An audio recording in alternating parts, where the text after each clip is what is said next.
Okay, so today I am going to work on getting the beat down and start working on the arrangement, bass line. Last week I already I did some sound design on my drums, made sure that I had some drums that I want to use for this particular song, and there was something in particular that I wanted to sample for this song. And I also had put down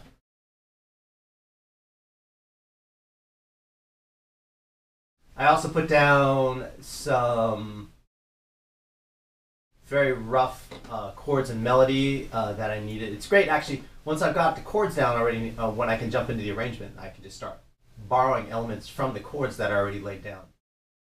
And that's kind of my goal today, is just to start doing the arrangement, working out the music parts.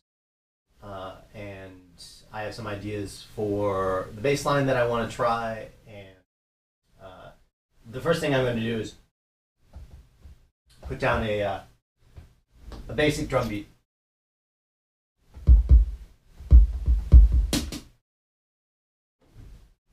I'm going to play it in and then do some sequencing on push. So I'm going to switch the camera over to push, and I also need to adjust my latency on here because it's like got a lot of latency for some reason right now. Yeah, I don't know what I was doing. I might have been mixing something, but I am going to turn it way down here to probably 128. This particular computer is an old computer, so when I mix and things, I have DSP cards that I'm running off of. But if I'm just running the native sequencer, like live, I can push it down to 64 samples, but then things start getting a little glitchy. I like 64, but much better, but I can deal, especially with writing the drum beat here, I can deal with 128 or 256 maybe at most.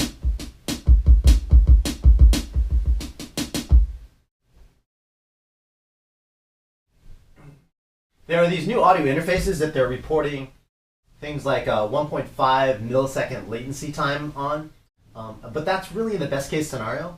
So you've got a really fast computer, you've got a Thunderbolt connection, and a software that's running well with the interface. Then yeah, maybe you could, no processing inside of the software, it's just a straight session without any DSP in it. Then yeah, maybe you could get down to those low latency times. And 1.5 milliseconds I could actually deal with. But that's really in an ideal situation. So let's see what I got here.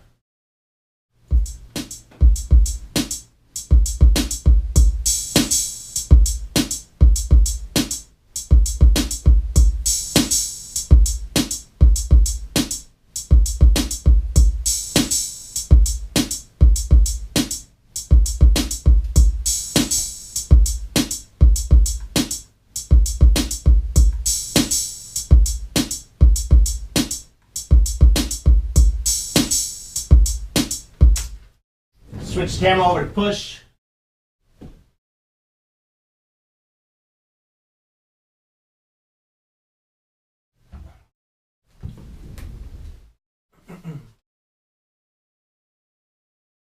And really, I'm just when I'm getting started here, I'm going to keep the beat pretty simple. Remember, I've got a row here available for adding some toms. The DR110 that I sampled doesn't have toms in it, so I might add some tom sounds in here later.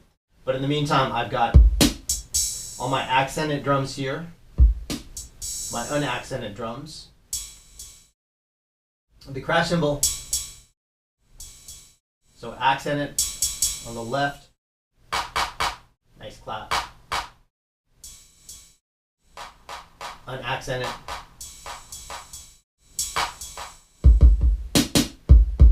like that kick drum.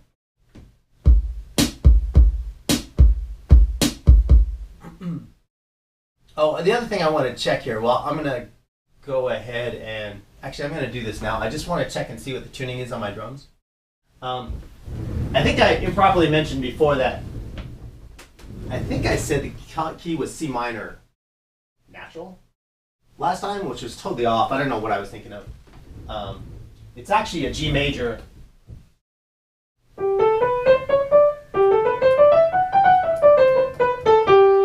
But starting on the 5th tone, so it's like a Mixolydian G major mix.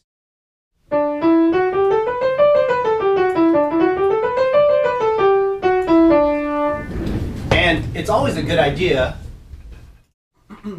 when you're checking this stuff. Let me switch cameras again here.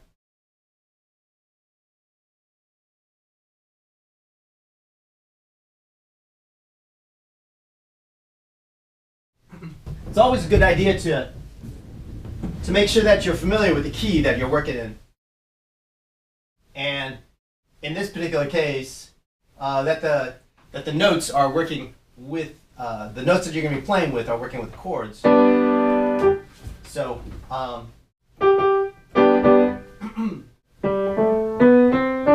starting with a G major.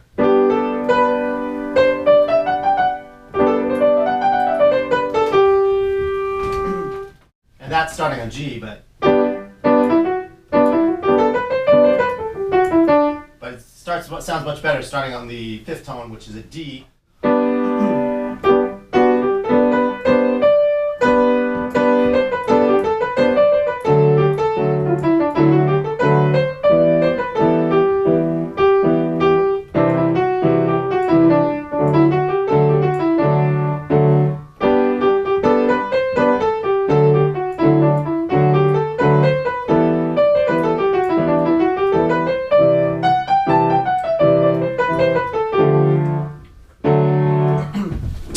So make sure that you know what the scale is that you're working in. It's always helpful.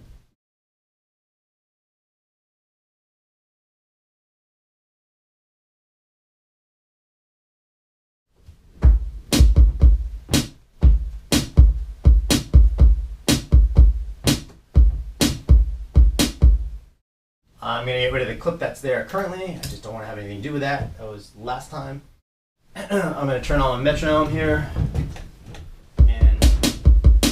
Remember, I have the velocity turned off, so there's no velocity on the in the instrument. There's velocity on the pads, but there's no velocity in the instrument because I'm recreating the vintage drum machine sound, and I don't want velocity. I'm not going for a real drum sound. I'm going for a DR110 sound, and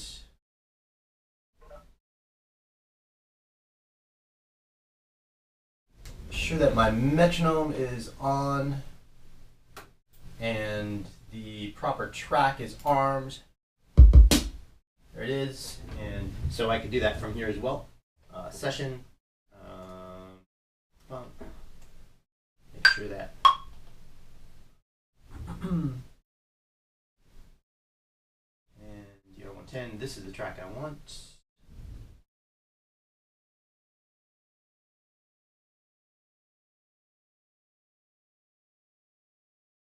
And I'm going to press record here and then switch back to my notes.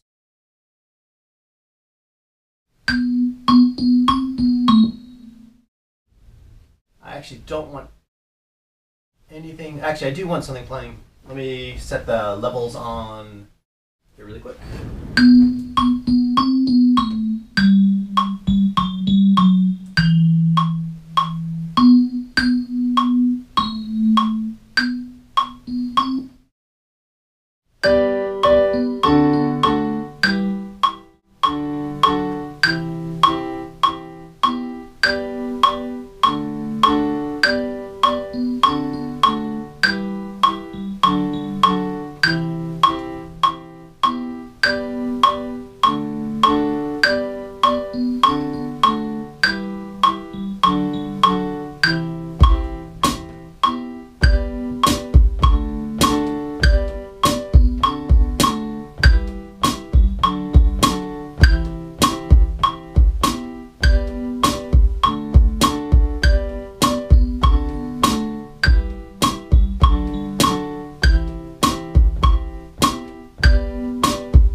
So that's cool, and I'm gonna go and let's see if I can do this from push. I hate switching back and forth between the session view and the note view.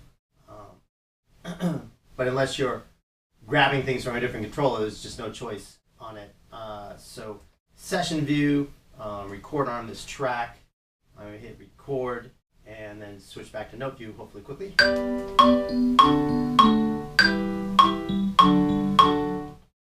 Did that?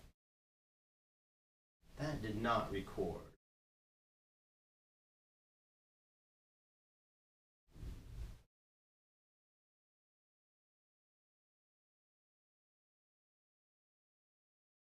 Oh, oops, wrong track, that's why. There we go.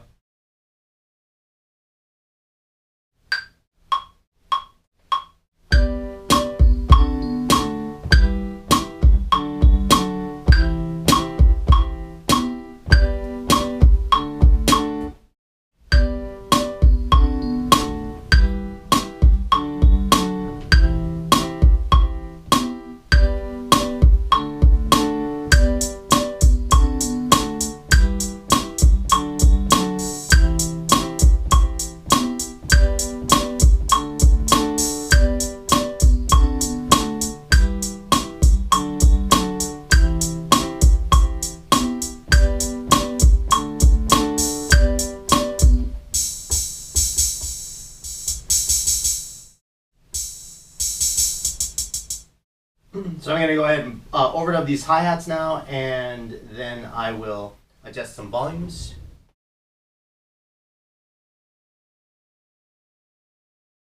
So to go into overdub mode on this, I'm going to go ahead and hit my overdub clip button up here in Ableton Live. There's probably a way to do it on push, but I haven't figured that out yet. I haven't spent time trying to figure that out. So here we go.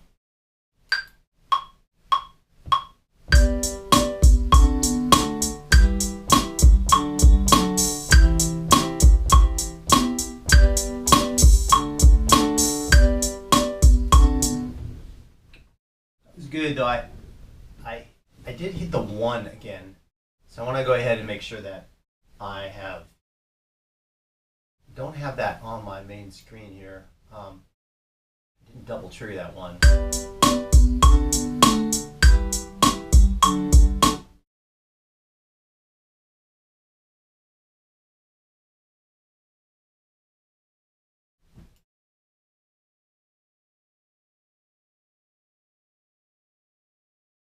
And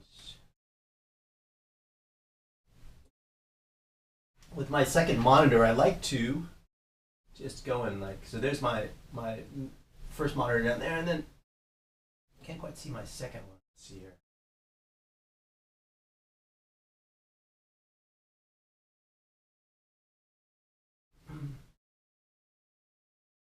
If I put this on push, will I mess something up? Yes, I will mess something up. Hold on. Don't put your camera on push.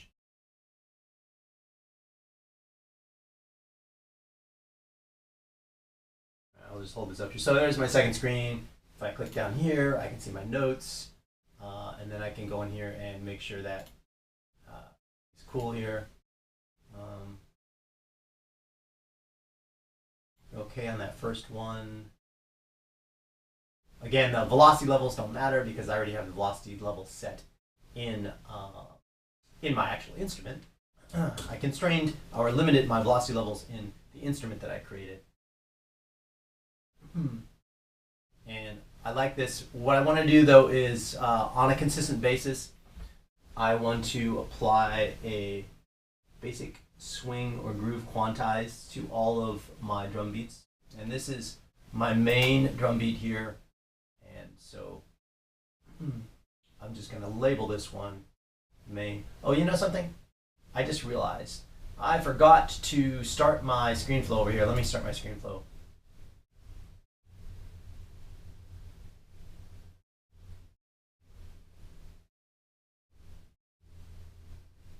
Gotta remember 3 things to start. WebEx, ScreenFlow, and my other camera, my GoPro. I'm gonna stick them all together later at some point, and I'll like put them up on my YouTube channel if they work. Anyway, ScreenFlow is running now, and they said I want to label this one. That's just my main beat. Call it main, and I'm going to click on this and make sure that I have assigned a groove, which I'm going to be using consistently through this.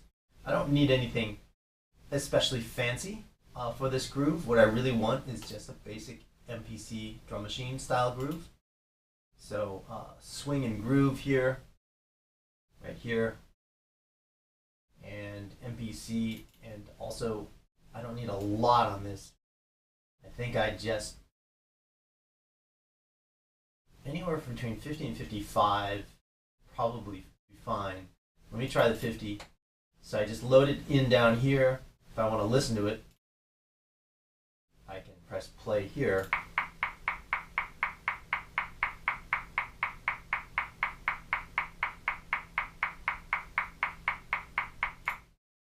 That's good. And then I go down to the clip and load in the groove here for that clip, and we'll listen to it with everybody else off here. That one.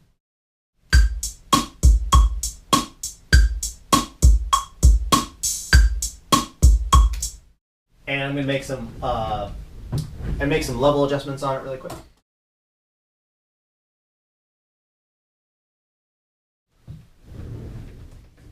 Switch session view.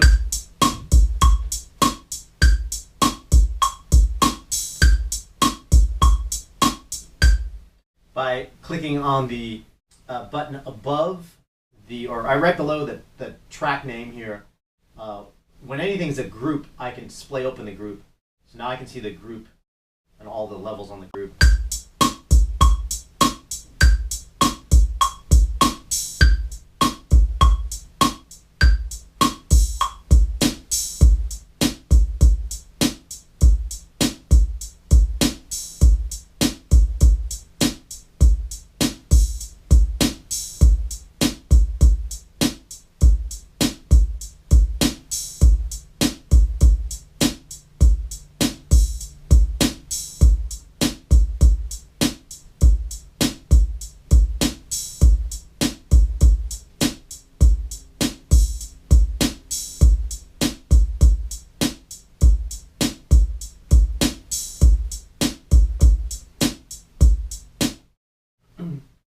So just to adjust it, the closed hi-hat was way too loud. So I just turned that down. I turned the open hi-hat up a little bit. Turned the snare down just a touch, like about -2 dB.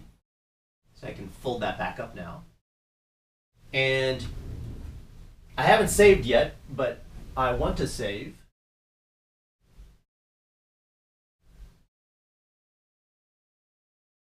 I noticed my laptop went to sleep, which is kind of weird. But you guys can still see everything, right?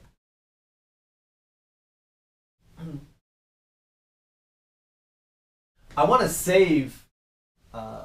Thanks, Channing. I want to save this session file. So last time, I had labeled this 1A, and what I want to do, since this is a fresh day and I've got I don't want to mess up the last file. So, and the files themselves don't take up hardly any space at all. So, what I like to do is like to go save my session for the next day or after I've done something significant as my song 1B. So now.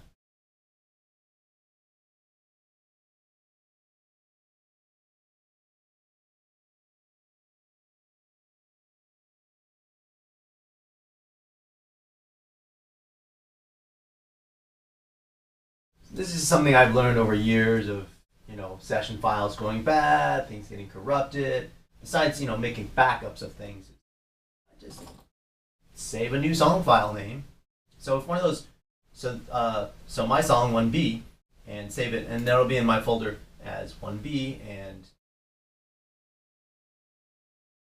one thing I noticed is that Ableton Live doesn't automatically update the song. Like Pro Tools will do that. It'll just update the song that you're working on as the new song file. But Ableton Live didn't do that, and it's Um, Actually, it says only U1B. Oh, I see. Right. Never mind. Never mind. No, it is. That's right. That's the folder is in the. When you look at the thing, it's a little confusing. It's like my song 1B, but it's in the folder called my song 1A. And normally I actually don't label the folder 1A, but I had forgotten to do that this time, so no big deal. I think I'm gonna go fix that real quick though before I do anything else. So, because I just don't want to confuse myself, I'm just gonna quit this.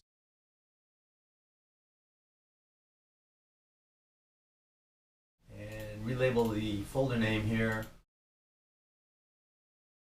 So that, and then within the folder, I've got a 1A and a 1B version. And there's my today. I'll open that up. I'll be back in business.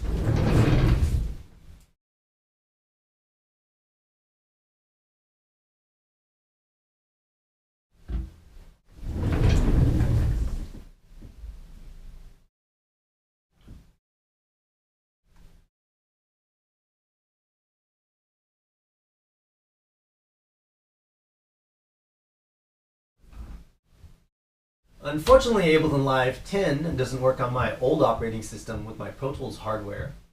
So my Pro Tools hardware running my DSP cards, my interface, and all that good stuff, especially with the Pro Tools, the expensive 192 interfaces.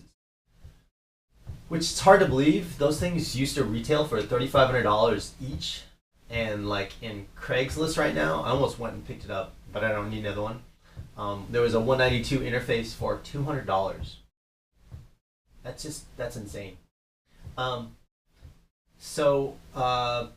Anyway, I'm going to continue running 9.5 when I'm composing, and I need to get in and out of my Pro Tools hardware.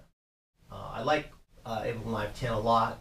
Unfortunately, that's going to be on a different operating system, and I can't interface I can't interface my Pro Tools interfaces, audio interface with my Pro Tools audio interfaces. So things keep moving on. So I've got a beat. So I want to do a bass line next, and I want to go with some sort of like our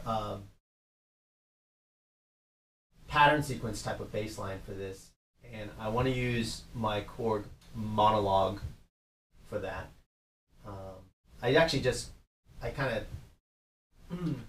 I decided to get actually the new Behringer as well, so I really want to use the Behringer for this bass line, but the Behringer is not going to be in yet. That's the new Behringer Model D, and the Behringer Model D.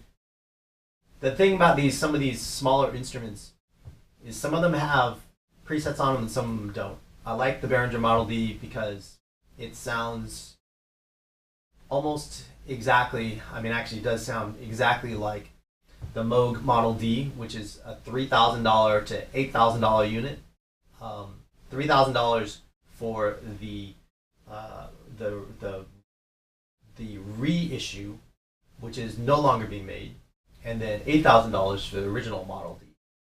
But Behringer came out with a Model D for $300, and it's pretty amazing. It really is amazing. It sounds like the Model D. And it's small. It's got a really small footprint. It has no presets on it. So unlike the Korg Monologue, which has presets, which is nice. But the Model D, just because it's got 3 oscillators in it, voltage-controlled oscillators, it sounds amazing. And I don't have anything like that, so I went ahead and bought that. And for $300, I was like, it's kind of a no-brainer. If you're interested in it, I posted an article on my Facebook page. You can read more about it. And I'm definitely going to do a review of it because it's worthy of a review. There's so many of these little things running around, but this one is worthy of everybody's attention, in my opinion. So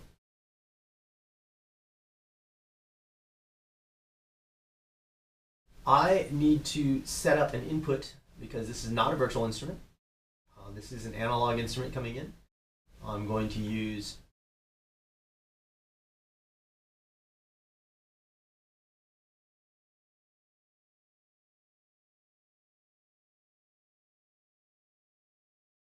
the Korg Monologue, and And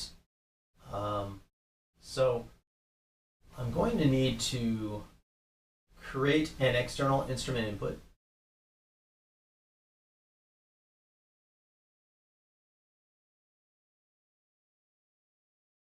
Just making some of my channels a little bit smaller here. I don't really need to see my reverb and my delay sends at the moment. My master doesn't need to be that big. And I'm going to go over to my instruments, and I'm going to grab an external instrument device and pull it in here. I'm also going to go and make sure that in my audio MIDI setup that everybody is live and active. And because sometimes when I restart my computer, see that up there, things get taken offline.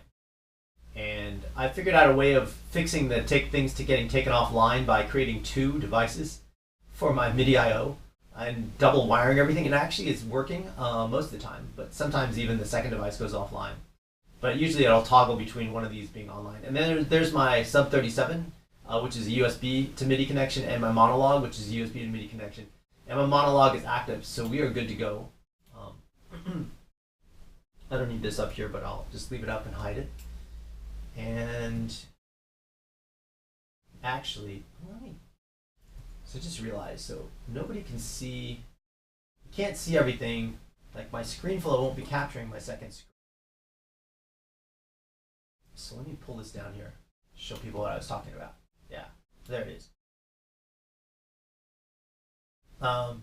There's my double wiring and my monologue, my sub 37. All right, out of the way again.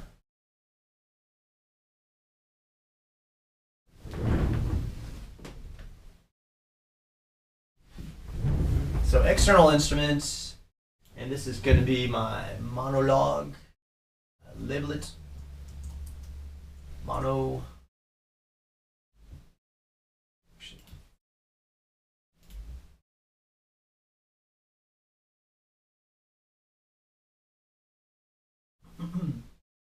Click on the channel, and I need to set my MIDI inputs and outputs on it.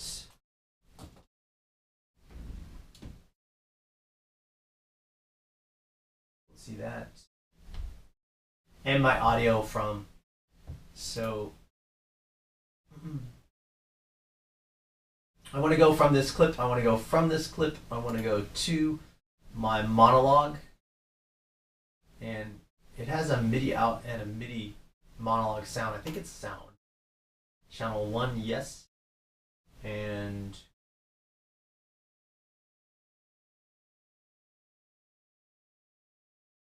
that is weird. My push just went offline.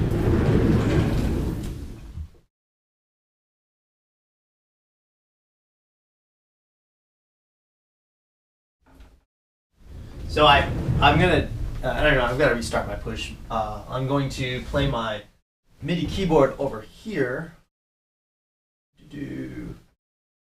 And looking over here, and I want to see that my monologue is receiving MIDI notes. And there it is.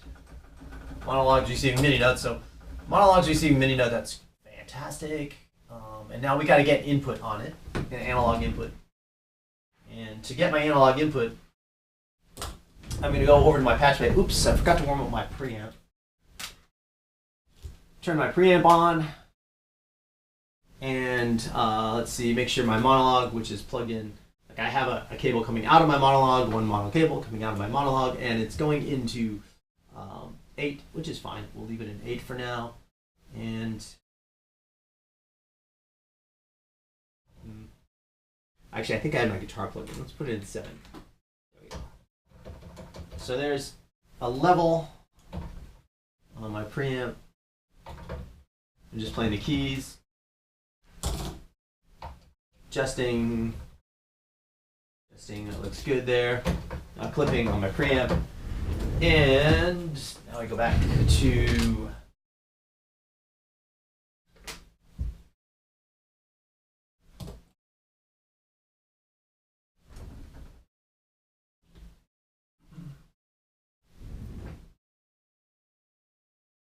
Now I'm back in live, and I'm going to go and grab my audio input here.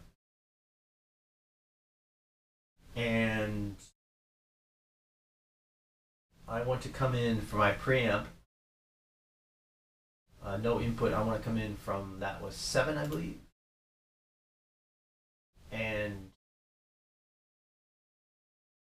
I hear a whole lot of noise. Turn down the volume on my master here, make sure that, there it is.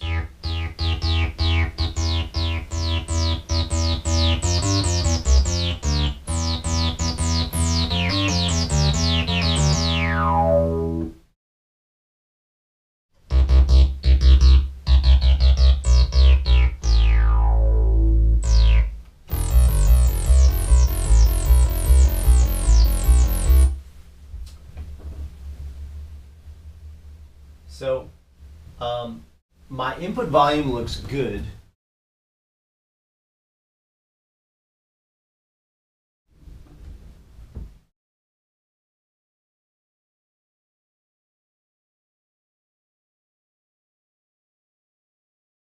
It's weird. I feel like I'm hearing some sound from something else.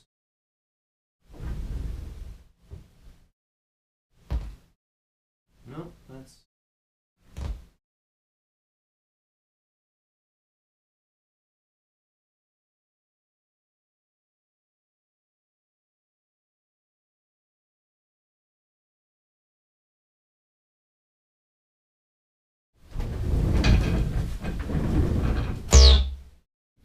We're not going to need it that loud, so, but we do want the volume, incoming volume, to be set up loud. So what we do is grab our fader and pull the fader down.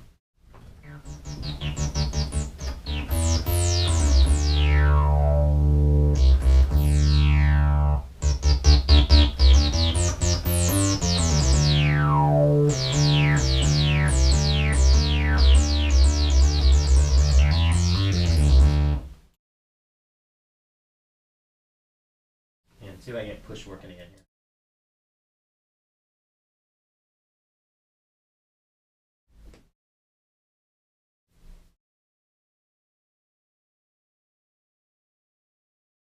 Oh, there it is.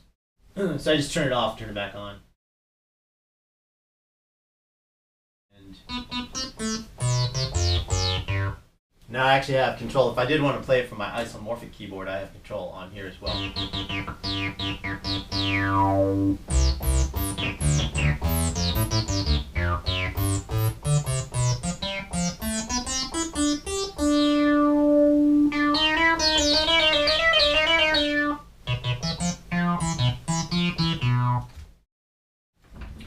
And next I want to find a patch that I like, that I can start working with.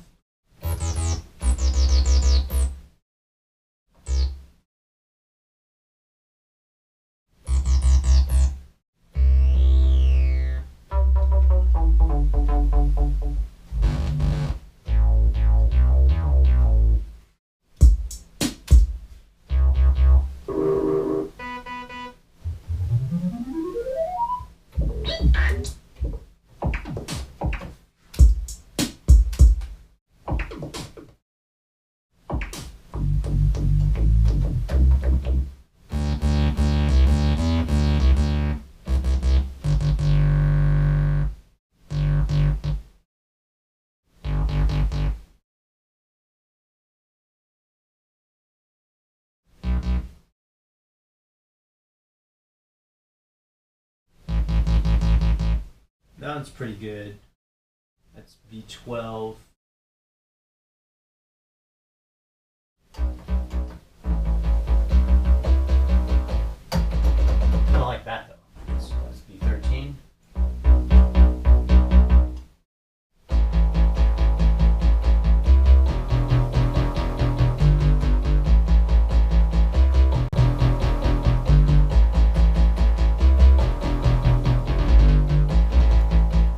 See what we can do with that.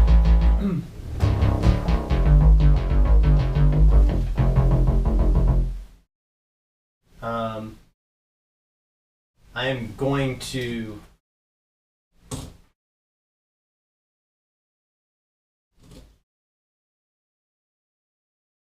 just press play here and mess around with some ideas.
Alright, so because I want a sequence sound, I'm not going to actually be playing those notes in. I'm going to insert a MIDI arpeggiator in front of the external instrument so that Ableton Live is dealing with my arpeggiation. So that would be under MIDI effects, arpeggiator. And I'm going to drag it in and stick it in front of my external instrument. And now, when I play this,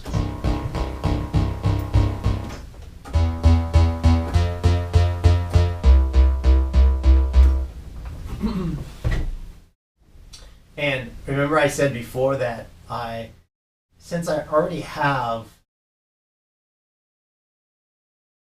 some chords set up here,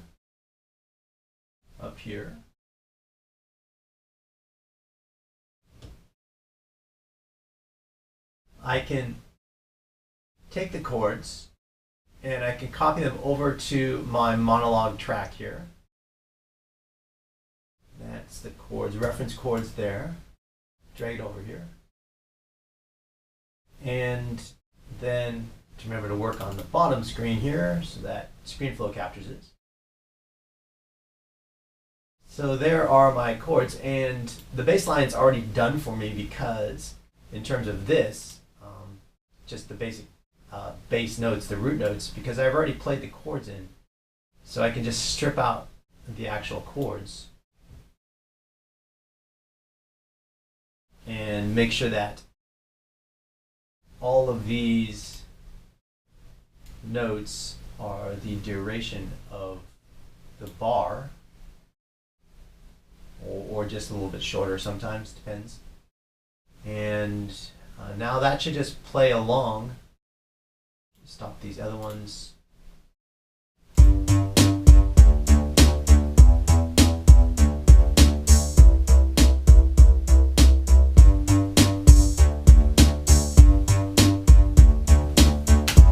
And that's why, I see how fast that was. That's why I'll go ahead and map my chords out. I'll use elements from my chords. For example, maybe I just want to play a harmony line using the fifth or something, and I can do that.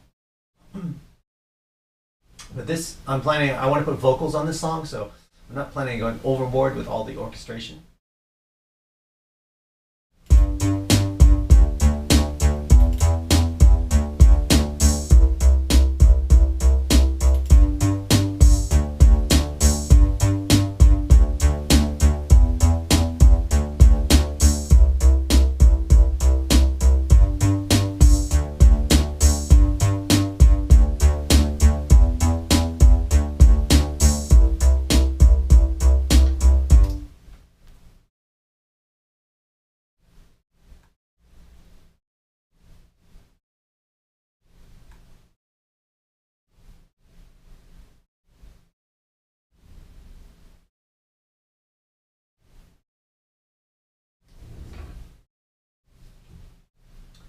So that works well, but it's not exactly what I want.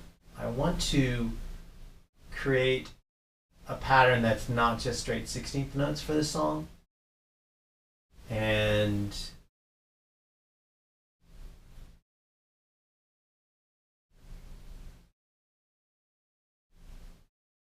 I think of how I want to do that.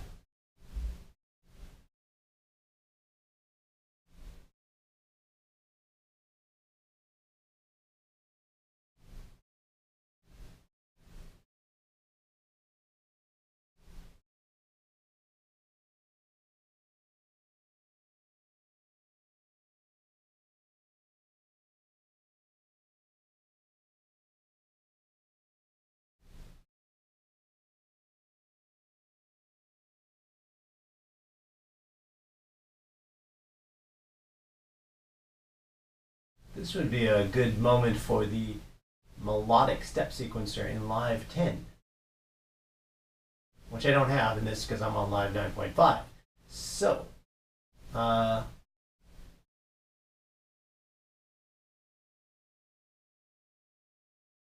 kind of weird. I'm going to try and set up a Reason as the actual MIDI controller. This will be kind of weird. Let's try this.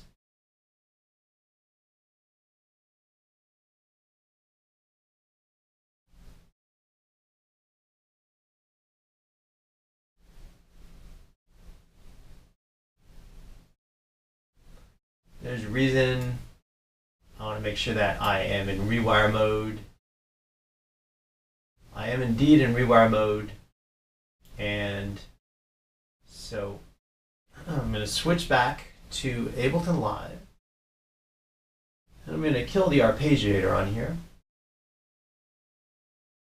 And all this is going to be doing is bringing in my audio right now. I'm actually going to take the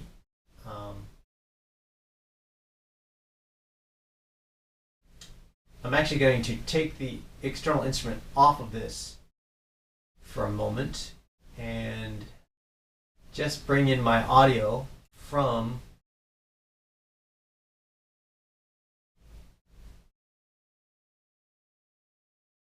an audio track. So insert audio track. Take this offline and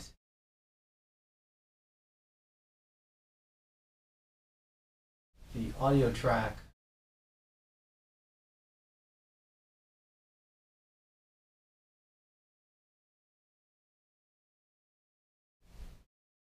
monitor input, external input 7. There's my input. Turn the volume down. Go back to Reason here. Don't need all this stuff.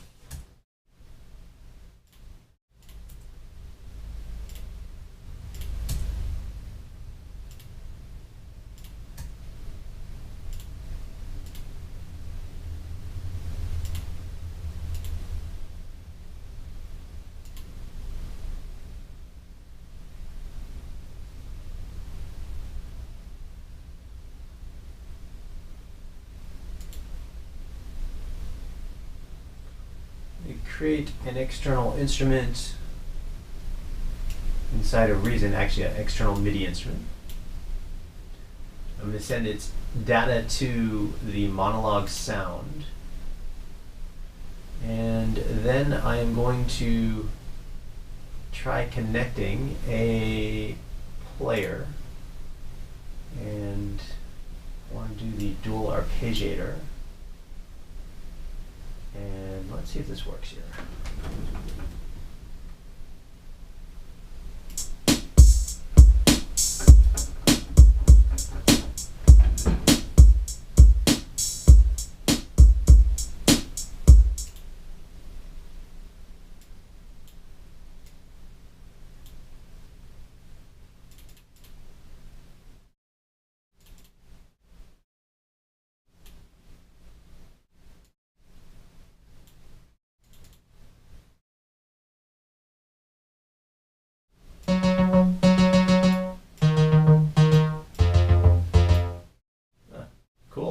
Actually seems to be working.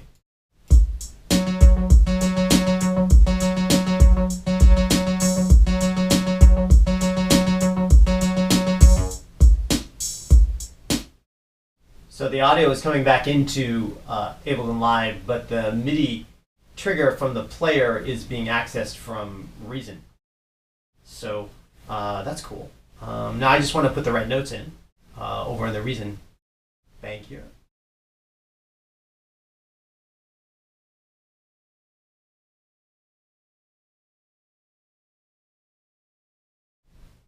And I'm right-clicking on this clip here. Let's call it bass notes. I'm going to rename that bass notes. Bass notes. And if I right-click on it, I get this little menu here called Export MIDI Clip. So we're going to export that MIDI clip. Bass notes. And I'll just drop it on my desktop for now. Save. Go over to Reason. Get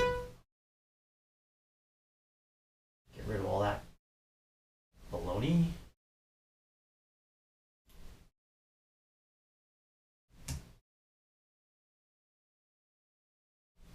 And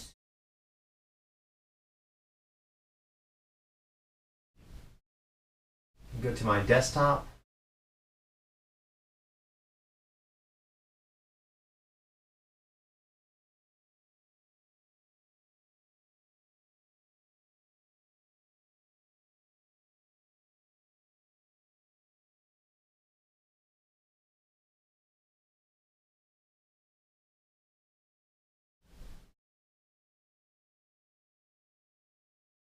Oh, that's strange. Where is, hold on. I thought I put it on my desktop. Let me see, make sure it's there. There it is.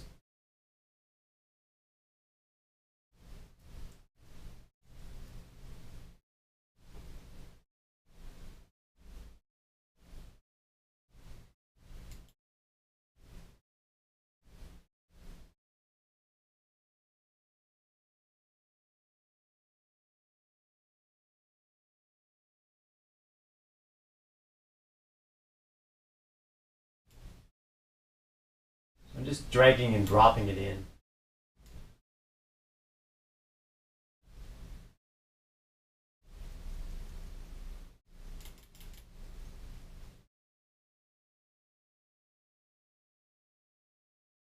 There's always more than one way to skin a cat.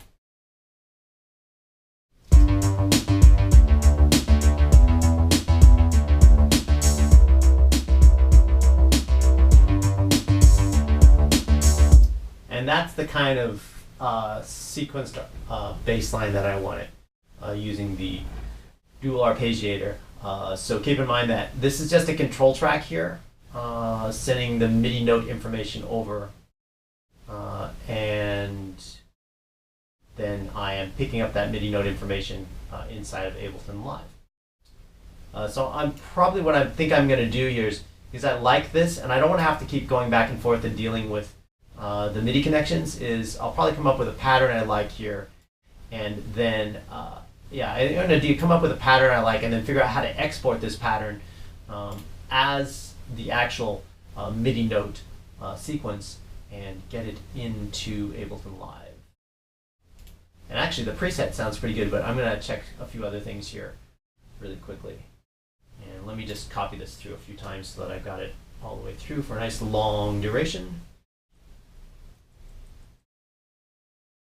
Because I'm not in Ableton Live's session view, so I'm not in Ableton Live's arrangement view. I'm in its session view, so it's just going to keep going forward rather than giving me a loop right now.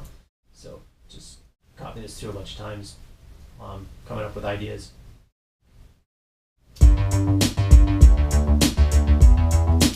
And what does it sound like with the chords back in live?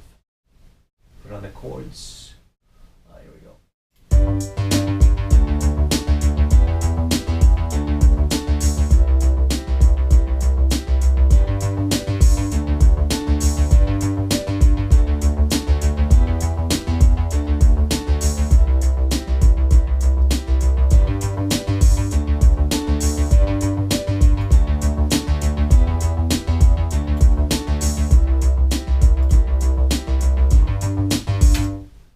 I'm probably not going to have the whole chord playing as a chord in there, at least certainly not within the first half of the song.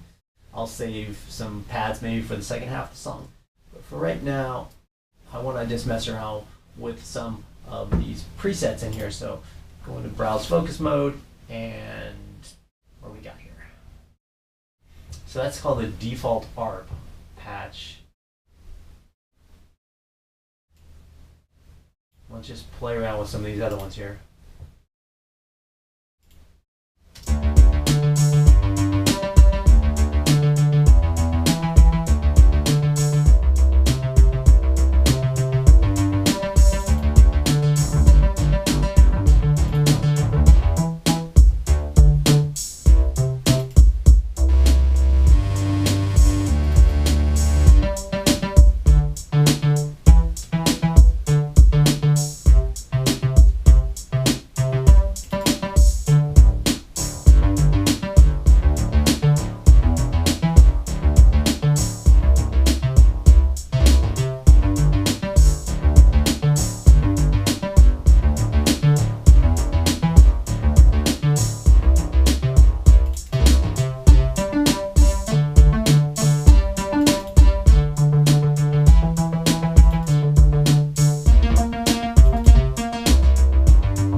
That's pretty cool.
Yeah. I'm not sure. Well, that's a cool experiment, but I don't know if that is going to do what I needed to do.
Just checking something here.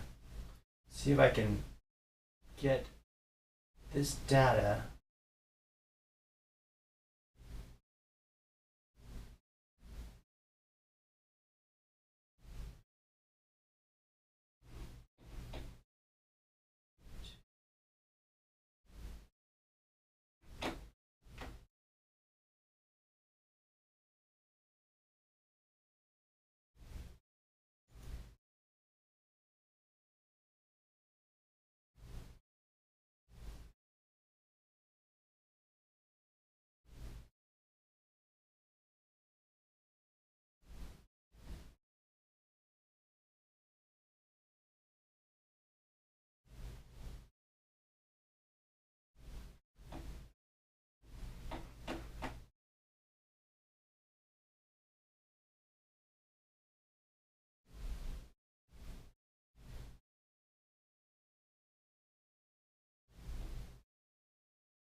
Now, I like this concept, but I am not going to be able to get this data back into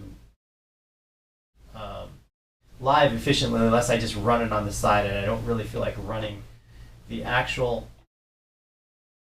pattern sequencer, the player on the side at the moment. So, but it was a cool experiment.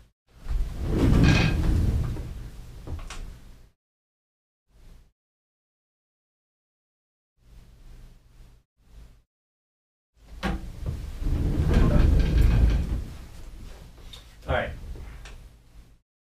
So I'm going to take a different approach, I think.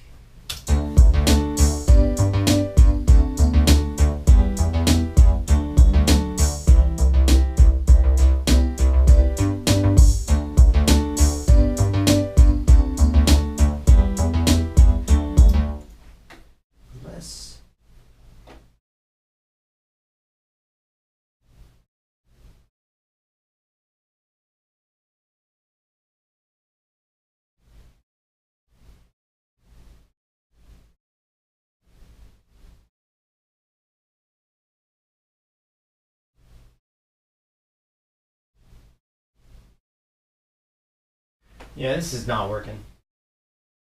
The reason why it's not working is, I mean, it works, but it's not going to be fast enough for what I want to be doing. So, let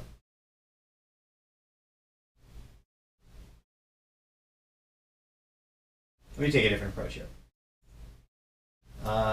Goodbye, reason. See you later. Don't save that. Got my bass notes here.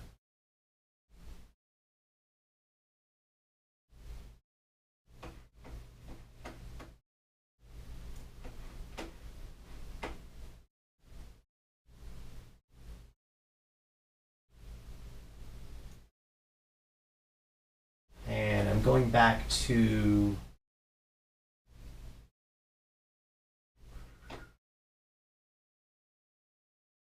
that. I'm setting up my monologue again here. Then I grab my inputs here. The I/O, that was the monologue sound output, channel 1 from channel 7. That should be on. Let's arm this track. Turn on, make sure we're on input. Yes.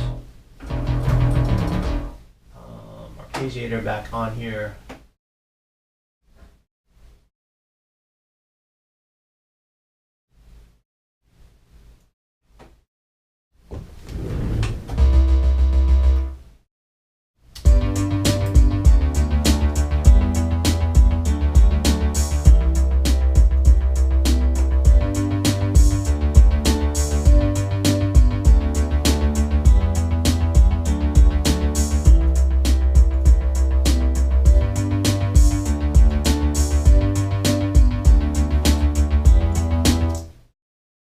So I'm going to use my pencil tool, and I'm going to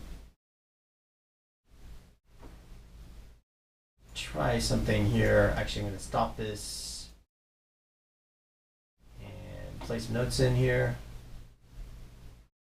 That one I want.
Sorry, I'm just playing it. I was trying to use step sequencer, but I'm not feeling it. I mean, it's like I could go with a 16th note, but it's kind of not what I'm looking for, a straight 16th note. I want an 8th note with some rest in it. So, having said that, yeah.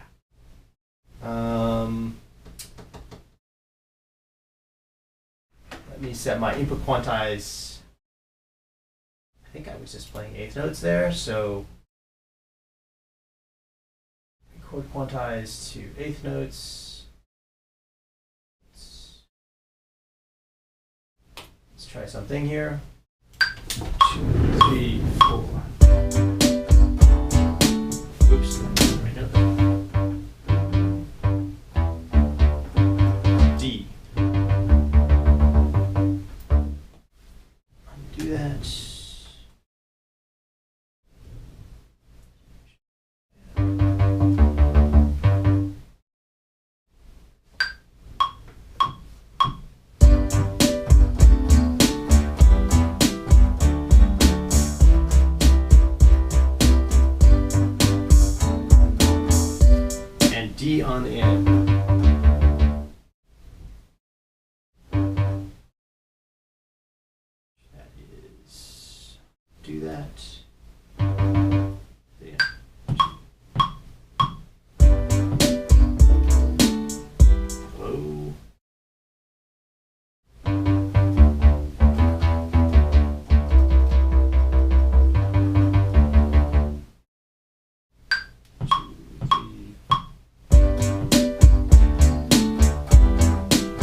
So that's cool. Just it was faster to end up playing that in. And however, I'm not getting, because I'm sending lots of velocity and everything to this, but so I'm going to try and constraining all these, making sure that the end value of these is set to eighth notes. So I want to quantize settings, and I actually want to set the end of these. I'm not sure if I want eighth notes or 16th notes on these, so I'll try eighth notes first. No, I don't think that's what I want. So 16th notes, quantize settings, 16th notes. I'm quantizing the start and the end of these notes here so that they all uniform. That is uniform.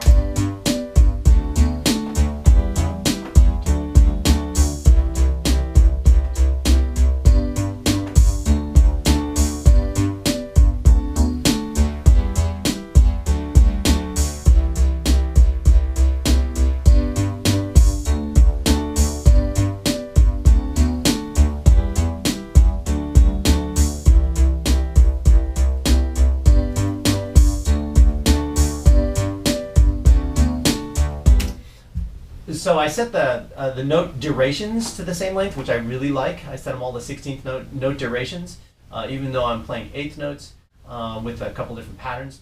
And then I also ended up just leaving. I was going to try changing the velocities, but the velocities actually are working because the different velocities are causing the filter to open and close on the monologue the way I like it.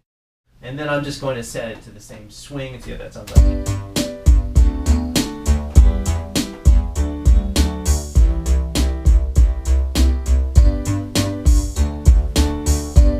That's what I want. That's what I'm looking for. That's what I heard in my head. So that was the bass verse.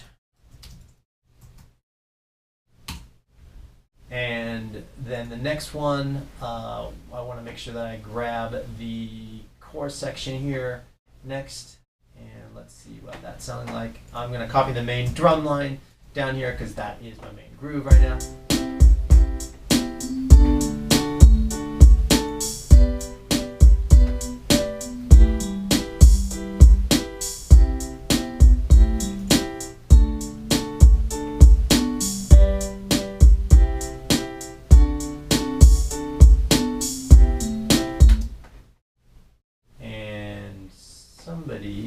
Melody chorus is set to the wrong length. That needs to be set to 8 bars. And sometimes when you're working in session view here, you end up with a loop that's off by 1 bar, and then of course the whole phrase is going to be start drifting. All right.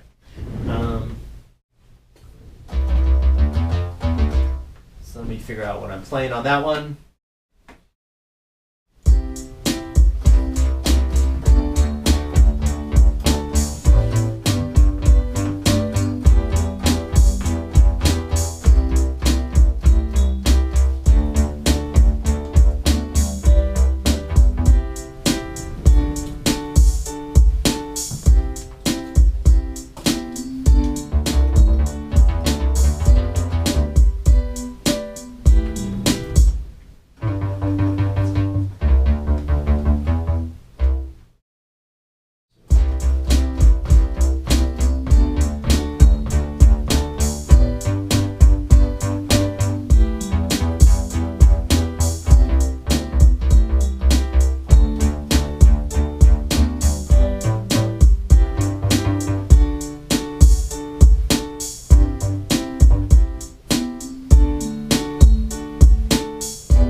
It's funny, I'm just hearing 16th notes on that one.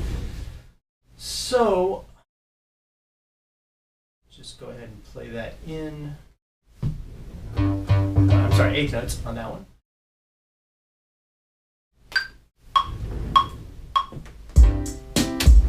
From C.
So what's important about what happened here was that, and what I like about this is that I've quantized all the notes to 16th notes.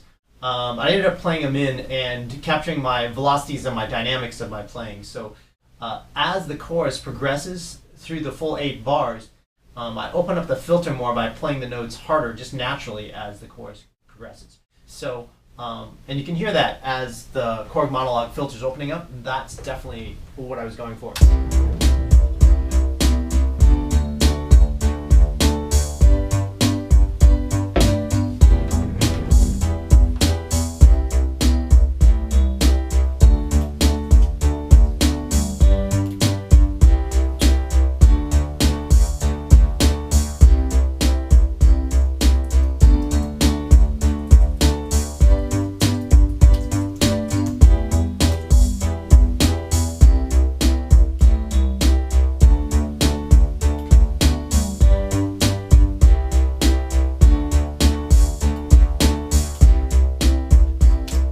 And that's definitely different than when I was just working with individual notes, letting the arpeggiator do it. It wasn't as dynamic. So I'm going to get rid of that. But that was a fast way of using the arpeggiator with a single bass notes is also a fast way of just putting that together. What did I do for this post-chorus here?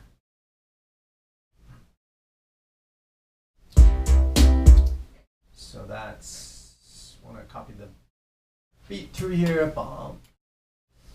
Like this.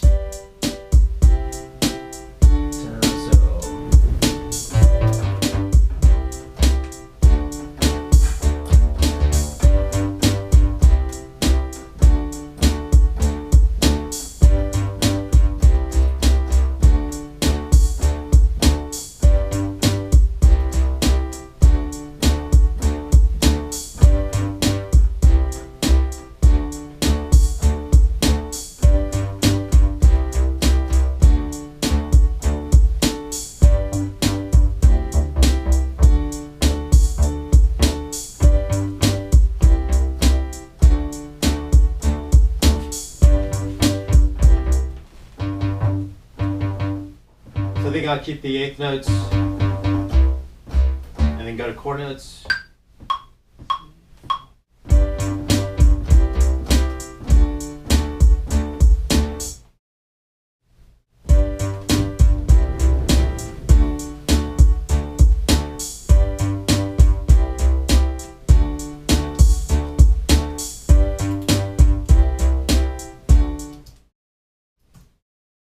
Select all those. Set them to, that's right, same quantized settings. I want to grab the end time again on these 16th notes. And the, super happy about my velocity on that first one. Turn that up a little bit.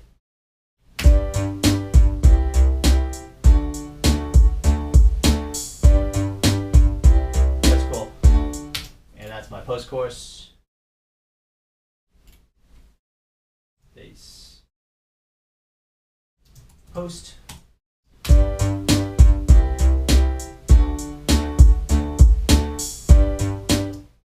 So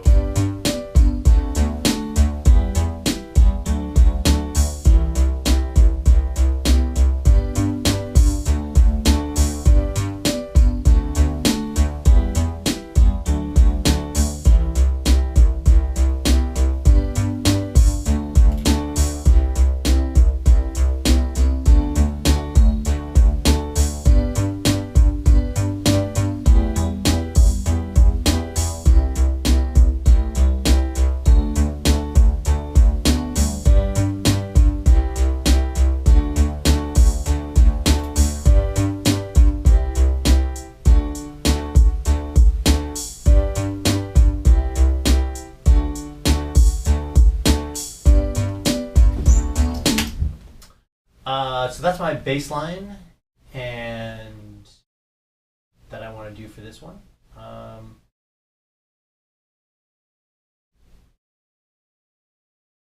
Oh, I forgot to add my swing on these. That's what I was missing. So put on my MPC swing.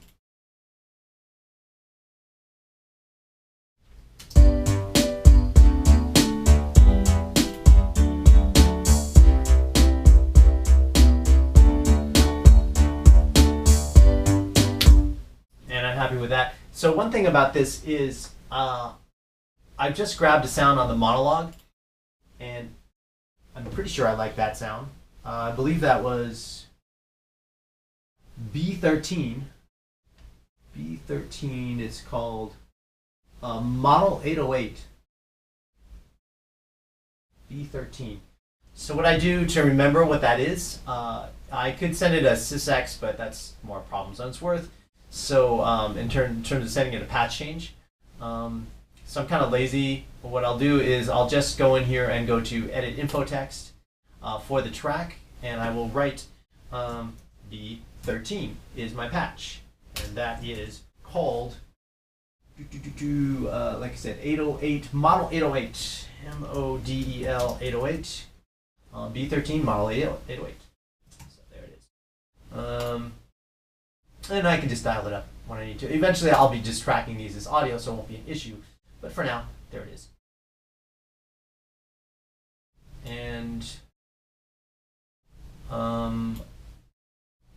next, I want to come up with a couple of other sounds really quickly here that I want to add into there.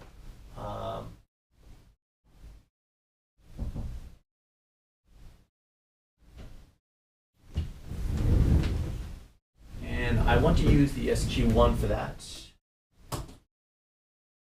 got some great tones and stuff up here.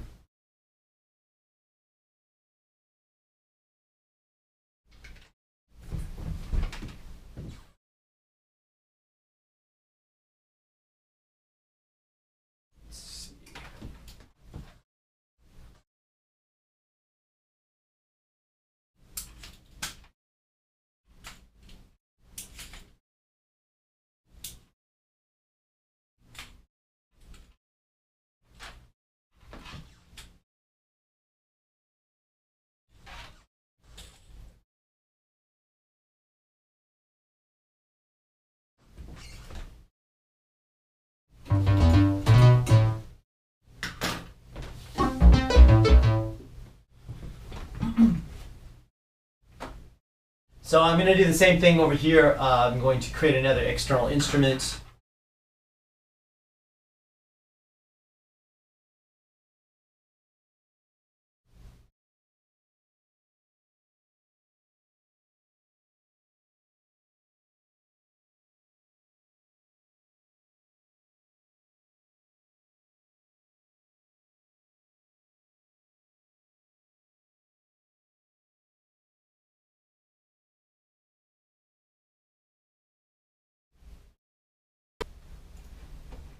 Just cleaning up my tracks over here. So instrument, external instrument, drop an external instrument onto into live, and this time I'm going to be going to MIDI port. What MIDI port am I going to for this guy here? The ESQ1 is on MIDI port 9. So MIDI output to port 9, and channel 1 should be fine to start with. And I need to bring in some audio, so back over here, I have to decide which channels I'm going to come in from. Grab a couple patch chords here.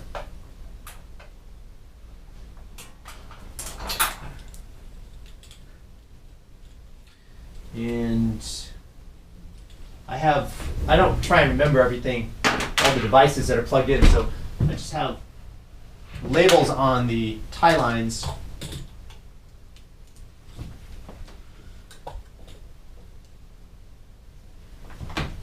Coming in, and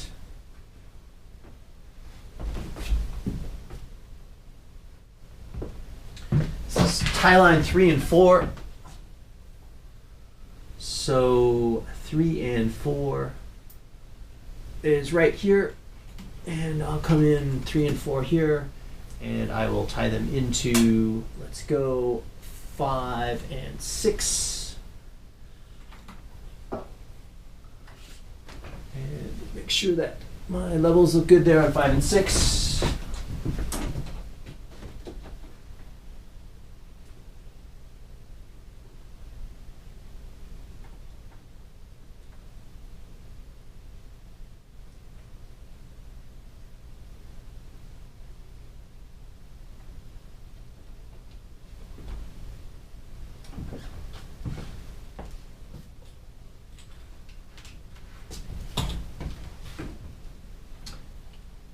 Going to be the ESQ1.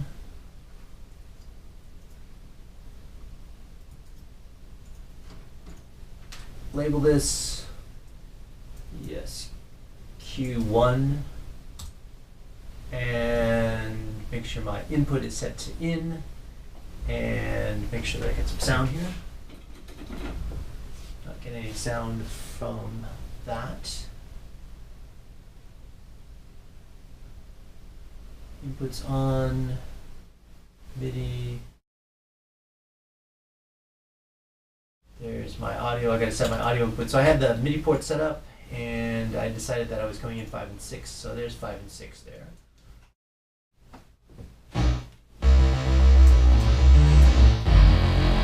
And there is the SQ1.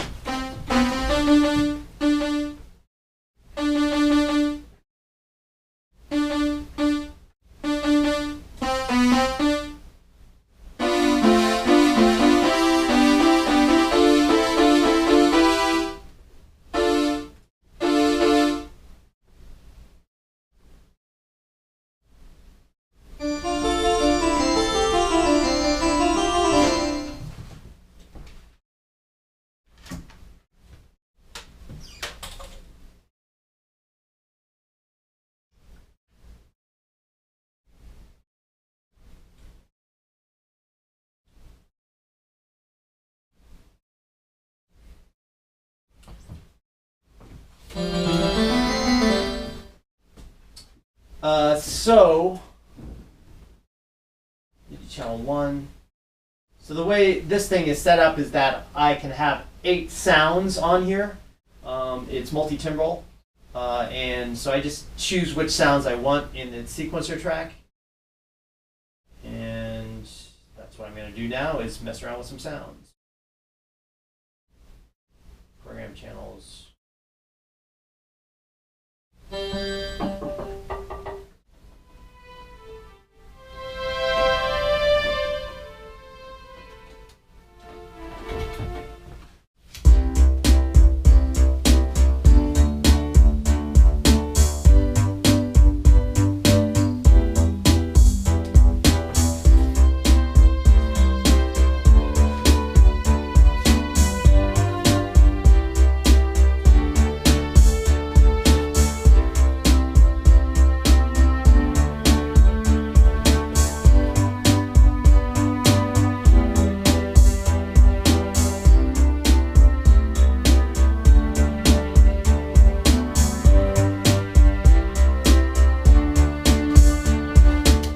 Actually, the analog stringy sound sounds kind of cool, but I want to focus on the verse right now.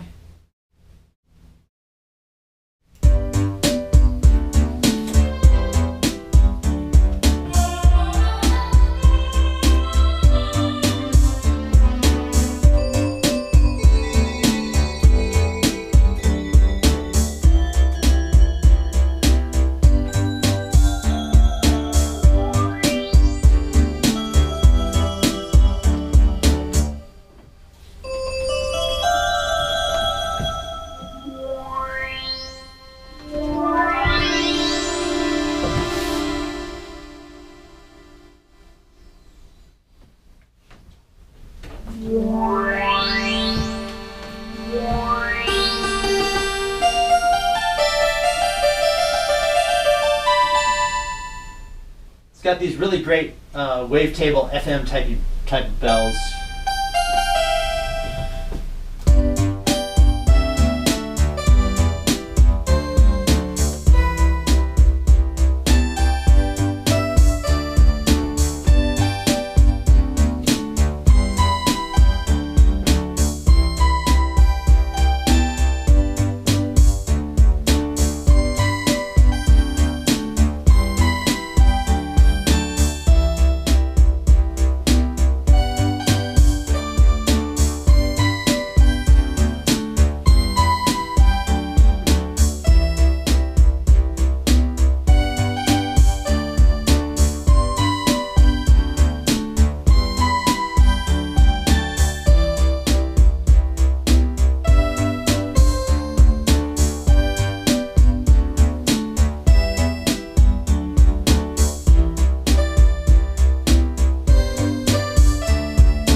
So I don't want to play too many notes. I want to keep it pretty open because I want to be able to put a couple of different harmony lines in there that aren't going to interfere with the actual melody that will be sung. And I think that's pretty good. Let me record those.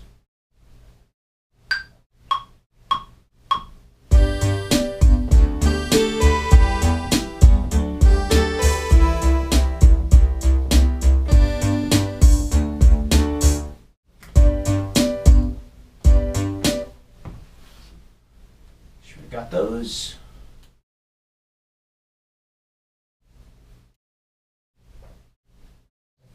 got them. Oh, my monitor is on input right now, so I want to switch it to auto so that I can actually hear what I'm playing.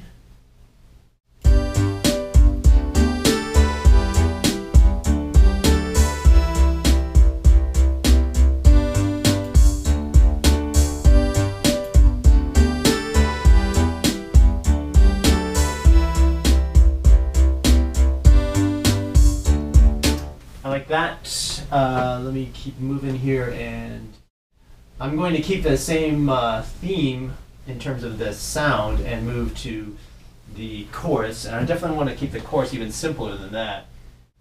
Just some basic bell parts.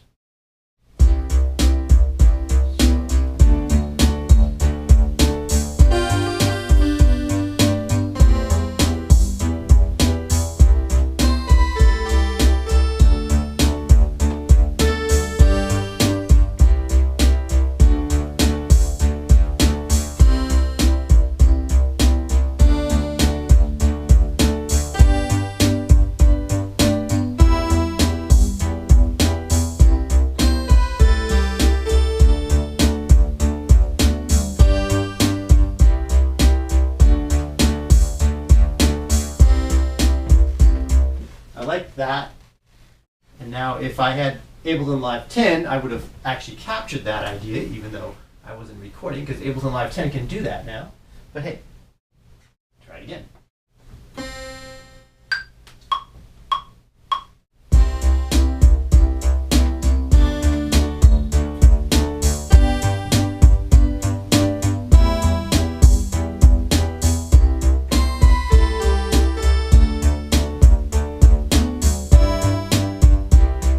Last note. I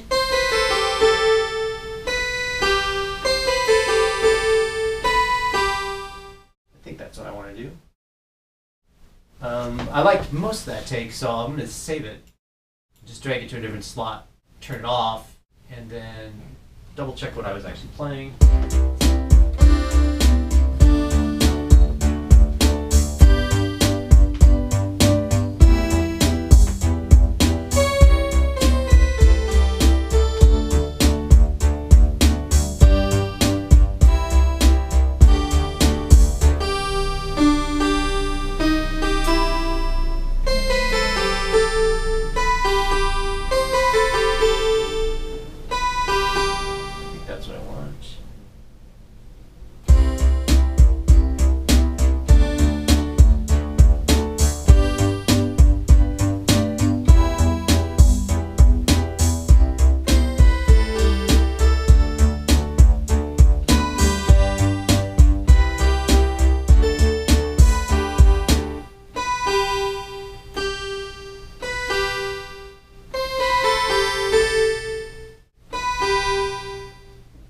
That's all I need to do there.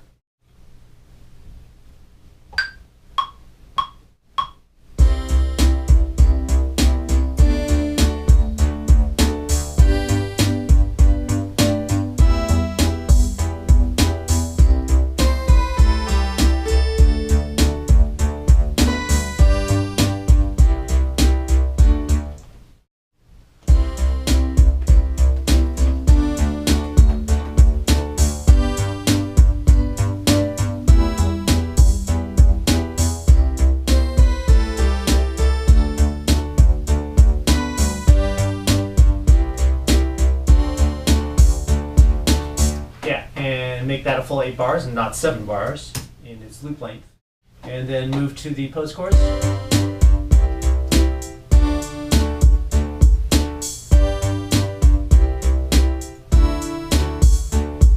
And of course I don't need that. That's sorry, I had an extra clip where it doesn't belong.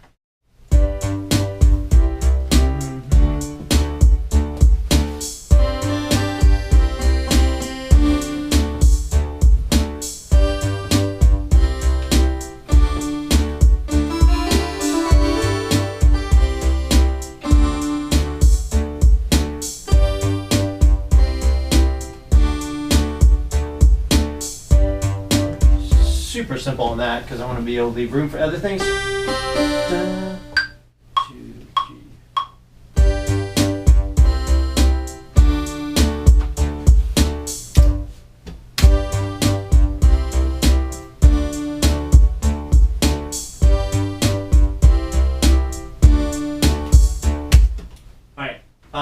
I'm going to label those. And also put in the patch number that I'm using on this and what it's called. So I probably want to do more than, I don't know if I want to do more than one sound from it or not, but let's see here. Can't see what I'm doing here, hold on.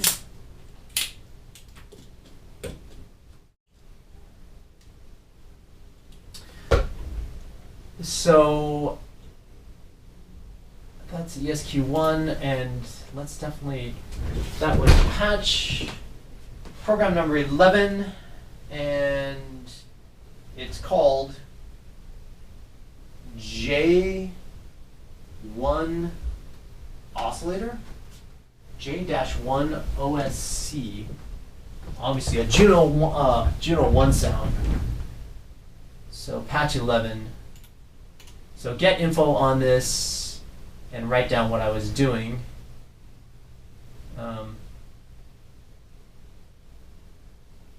Edit info text, sorry, not get info. Patch 11,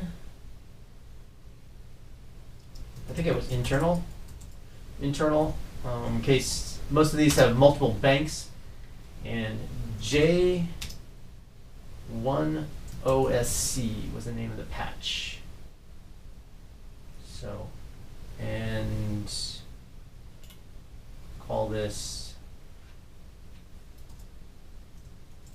Bell's verse,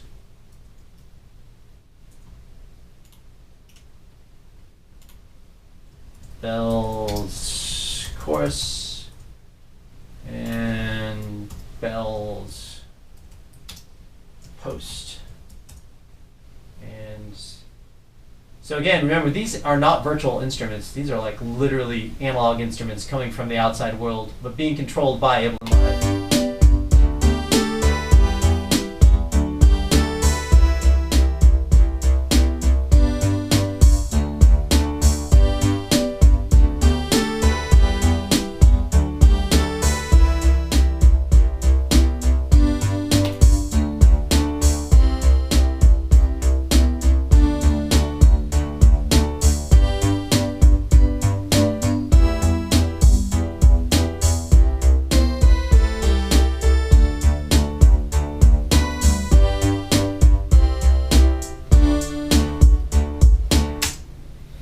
Alright, that's developing nicely. So I kind of have a hankering of putting another sound in from the ESQ1. Since the audio is already coming in for this one, and what I'll do is I'll insert a MIDI track. The ESQ1 only has stereo outputs, so literally I can call this one ESQ2, since what I'm going to do is hook it up to be a second MIDI instrument coming in on channel 2.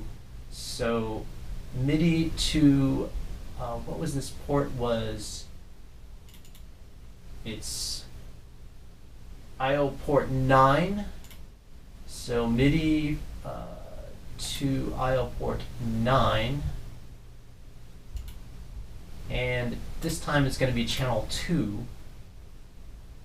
And I'll go back to my ESQ1. Let's see what else I can come up with here.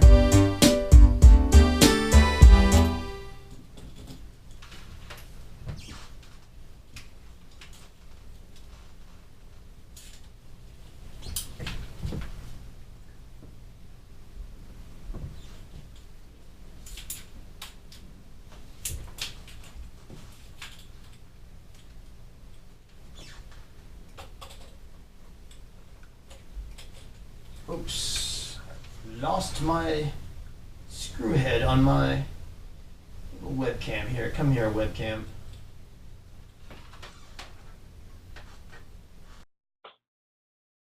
Oops. I always know that my 2 hours is up when my GoPro runs out of film or runs out of battery charge. But be that as it may,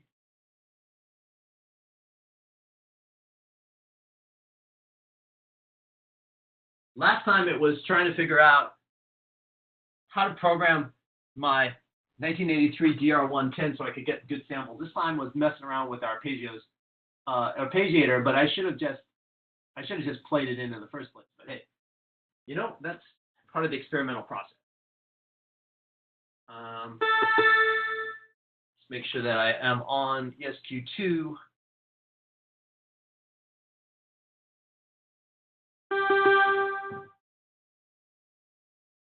And pick a program number.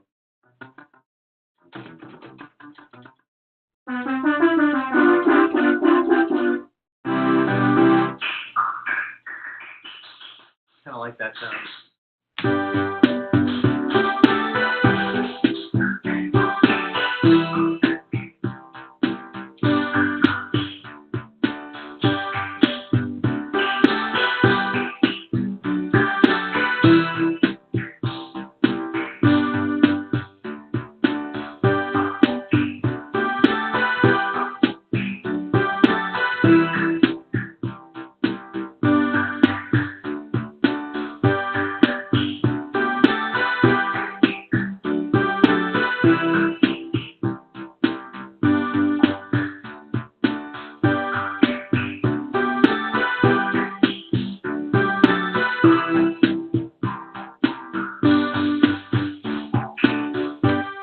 So just a little white noise that's being pitched by my velocity. But I like that effect. It definitely fits with the rest of the stuff I'm doing. If I can find a nice little loop that I can put in for that. It's kind of weird too because I can't control the pitch. But it is white noise, so it's not. But there's a pitch component to it.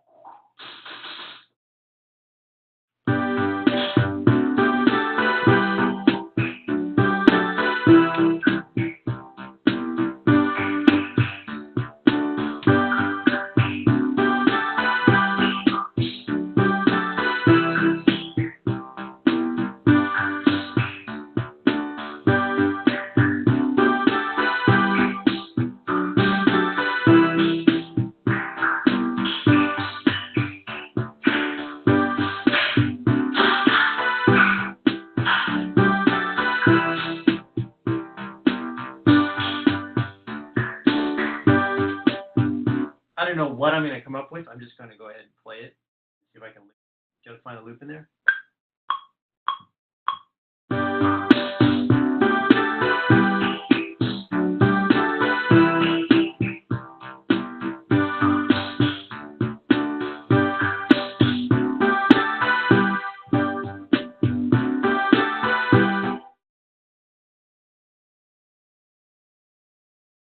Make sure it's 4 bars, and the whole phrase is 8 bars, but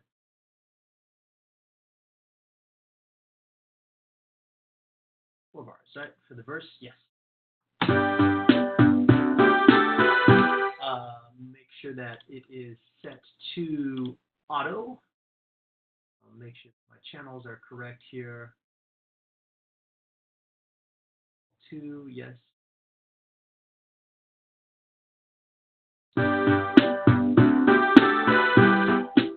It's interesting.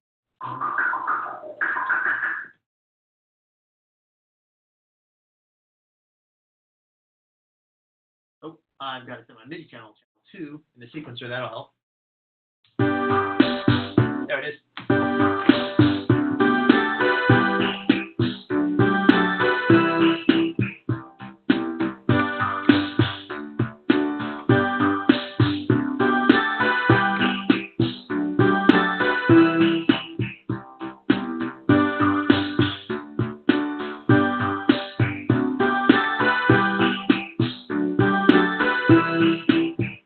I'm just in the sequencer right now adjusting some velocities because I can change the pitch as I adjust the velocity. And there's a lot that I like here, but I want to change the way some of the emphasis is on some of the filters. So.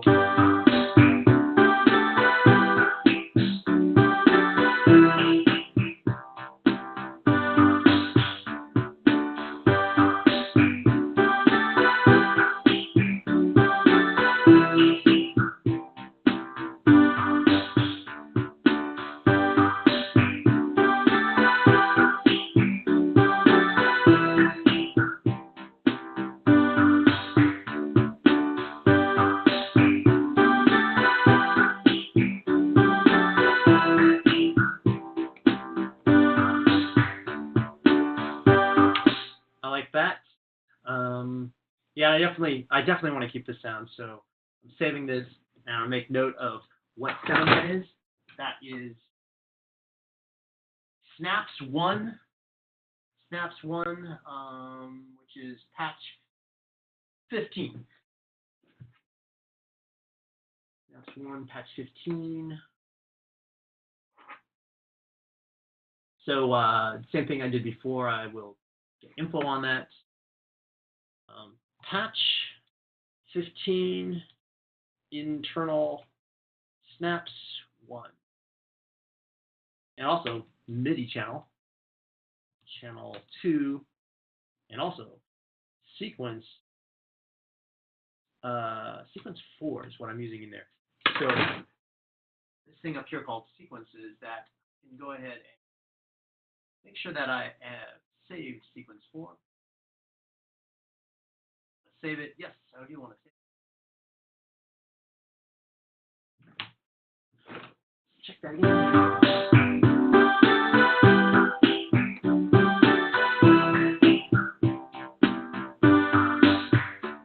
So I'm curious to know if I can just keep repeating that pattern and play it for the chorus section too. So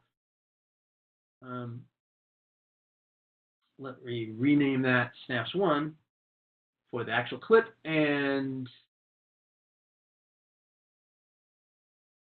let me see if it sounds okay in the chorus section. So hit my theme.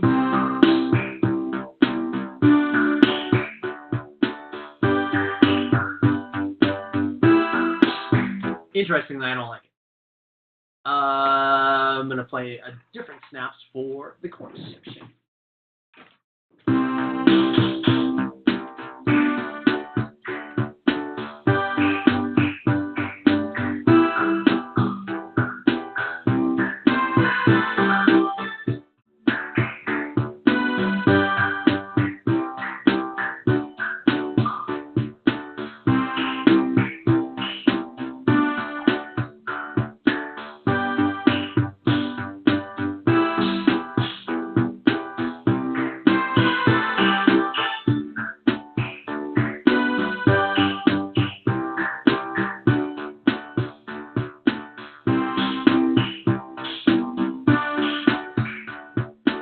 So I've got an idea to put it on the upbeats, and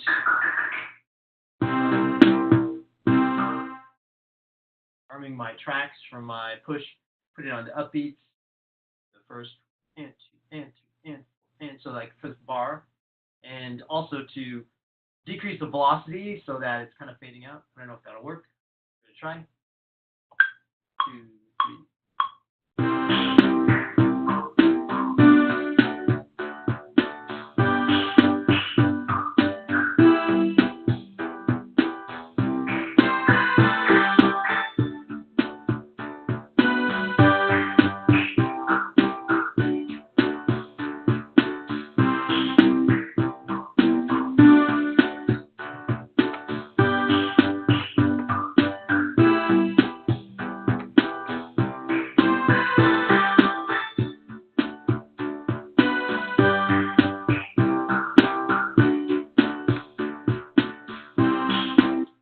Just adjusting some of the velocity bars on here.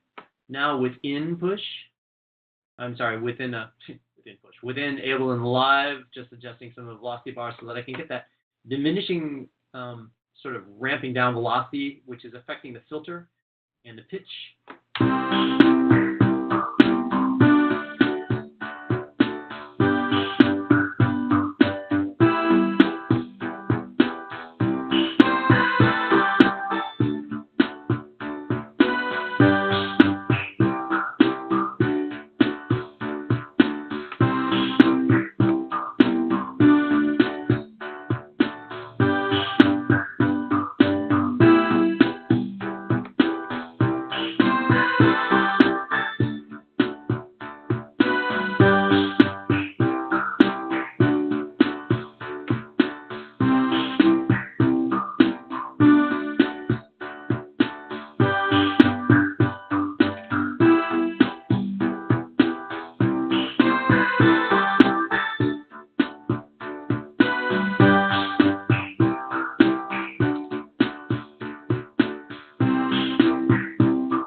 totally sold on that, but I think it'll be fine for the moment while I continue to the post-chorus.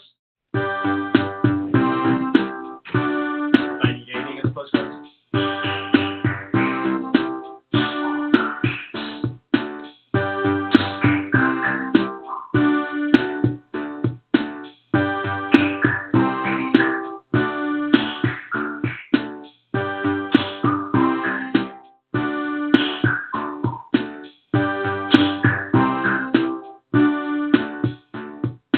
I think just 1, 2, 4.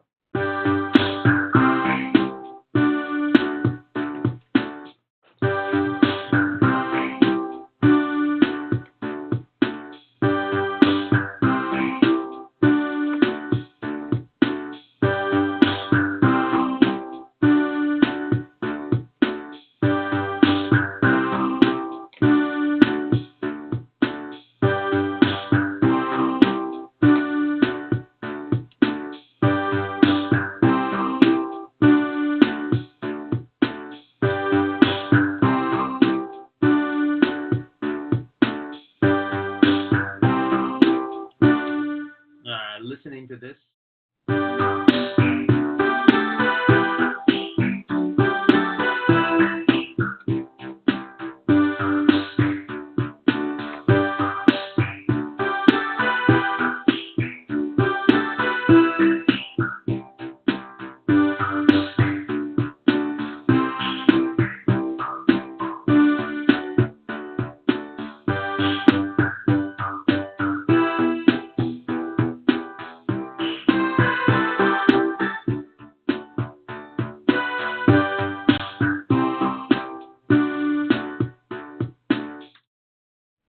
That sounds nice.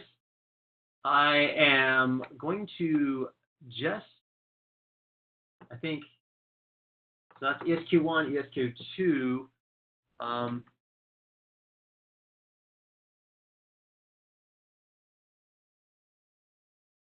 think I want to try a pad. So at some point in time, I will dedicate this stuff. I will track this stuff to audio, and I will actually move to virtual instruments within Live itself too. But what I want to do is add, those analog flavors in, and what's happening with the interesting analog sounds. And so I think I'm just going to grab those chords for now and do something really quick with the Korg DW8000. So I don't have to play anything because I think I've already got the chords in. And just want to put down a pad real quick with the DW8000, which is this baby here. And see, do I have some audio coming in here? Yes, this one here is already plugged in. So I will bring those in up here on the patch bay again. And that's going to come in on 3 and 4. Turn those up. Inputs 3 and 4.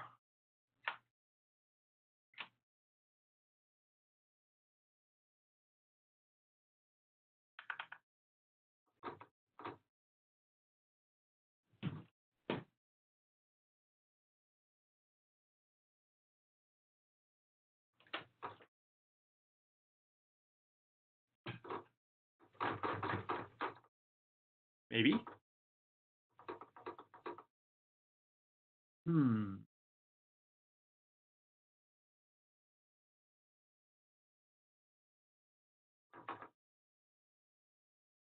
I hope I turn the volume up here.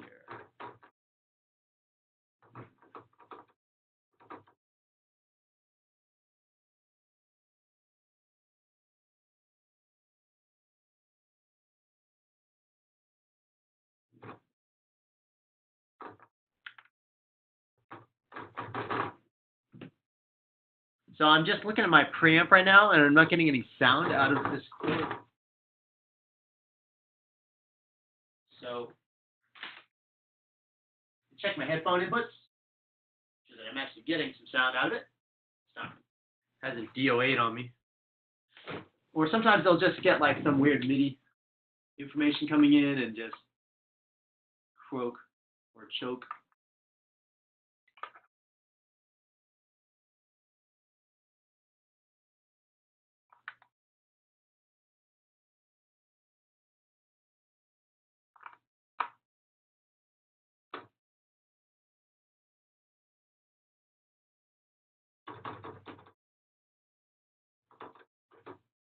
It's definitely having issues, so turn it off, let it reboot for a second.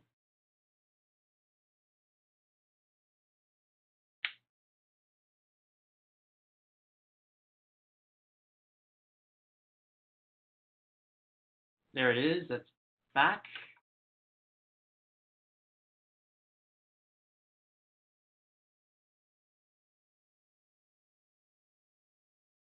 Plug this in, inputs 1 and 2. There's a signal coming in, inputs 1 and 2.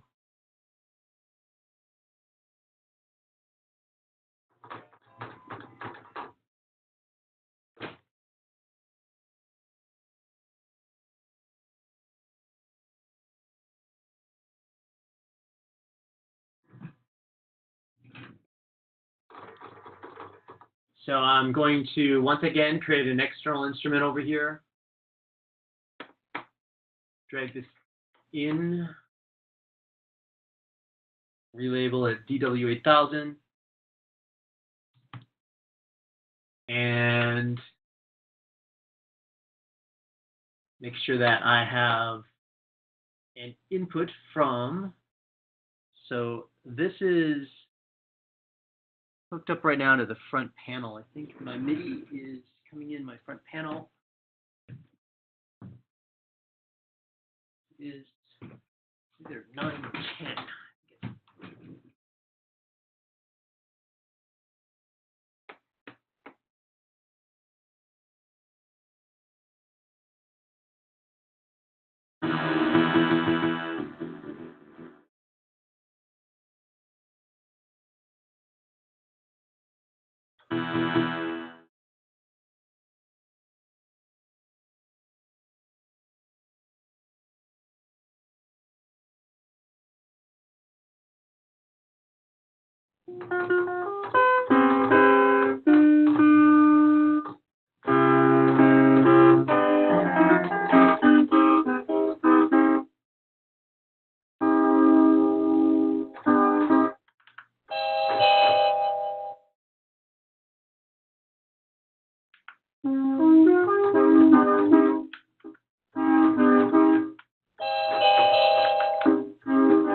Just looking for a stringy patch.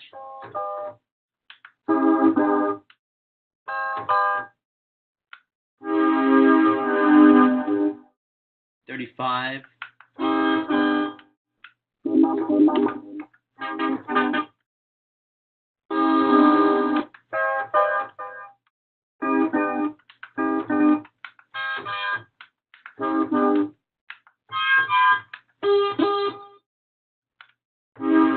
Oh, at 35 right now because I'm just checking something. I'm not going to make a big deal of this one right now.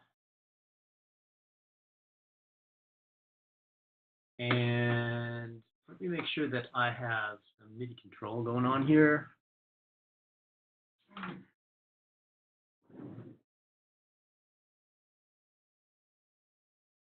Just checking to see what I'm coming in. I am coming in port 9, which might be a problem because the SQ1's on 9 as well. So I think I can switch this over to port 10. So I have a couple of patches, patch points on the front of this. I'm just going to try switching this to port 10 because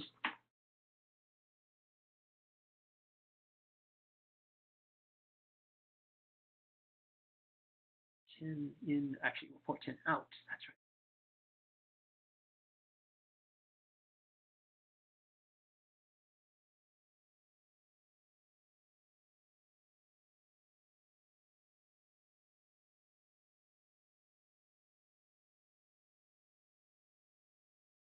right. Oops, dropped my video.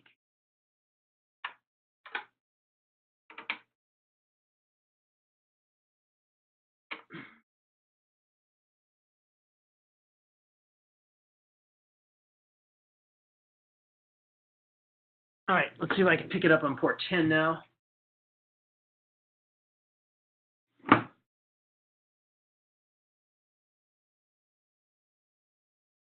So out to, from the DW8000 out to port channel 1 from OT and port 10. Yeah. There it is. Awesome. And so that is a nice string patch, 35. And I'm going to just, like I said, I just want to check and see. I just want to throw a string patch in here. And I don't want to have it playing quarter notes like I have previously here. So I just want to play some chords. And I don't need the bass notes. So what I just grabbed here, you can't see that.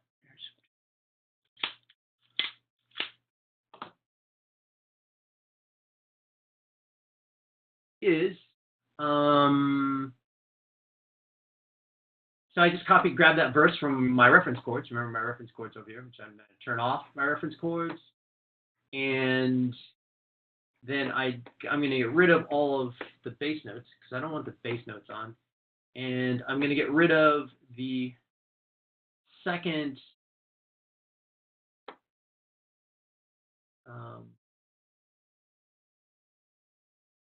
quarter note, 2, 3, 2, half note, second half note here.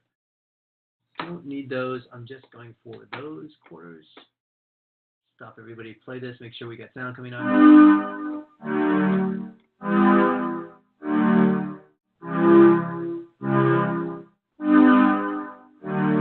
That sounds really nice. All right. Ooh, somebody's out of tune. Is that you?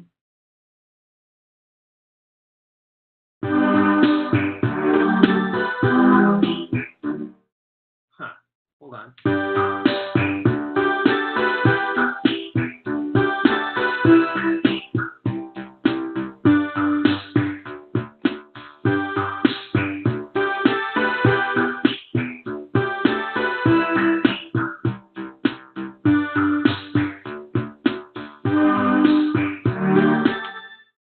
Wow.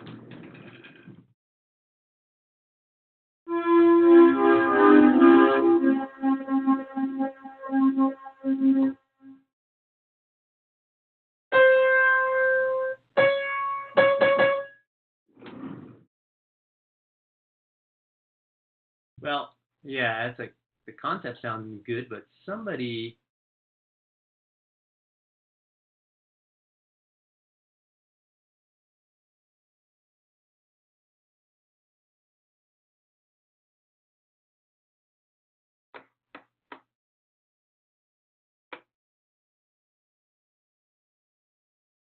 first note should be G.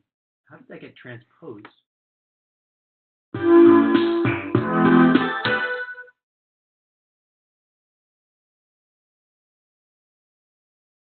me try that again.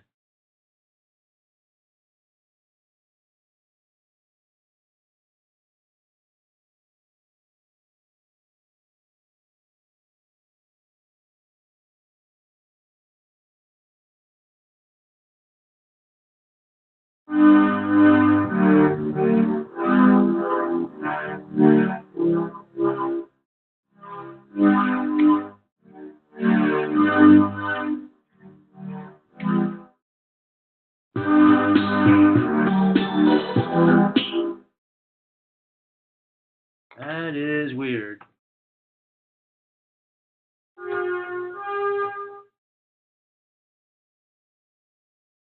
Tuning.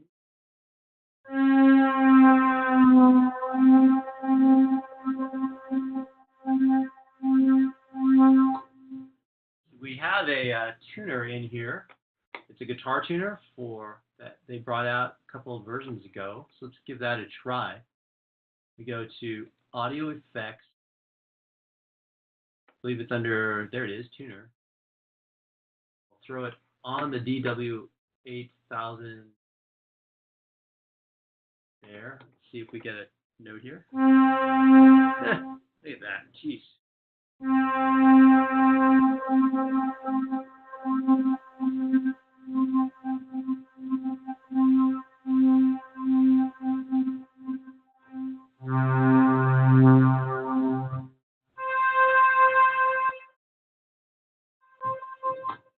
So yeah, working with these old analog beasts, sometimes that happens. You got to go in and tune the oscillators.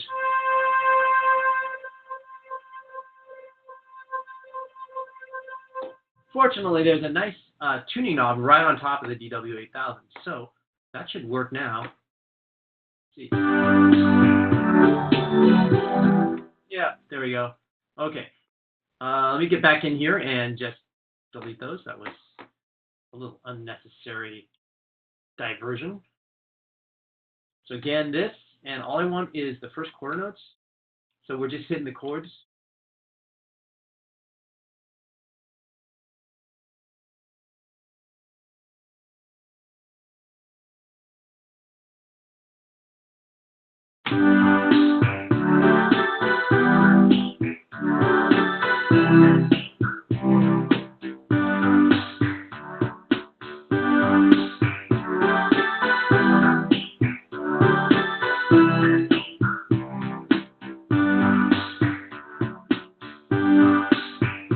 I love this fact that in Ableton Live, if you're not sure, I'm not sure about those notes right there, I don't have to delete them. I can just select them and hit 0 and they're muted.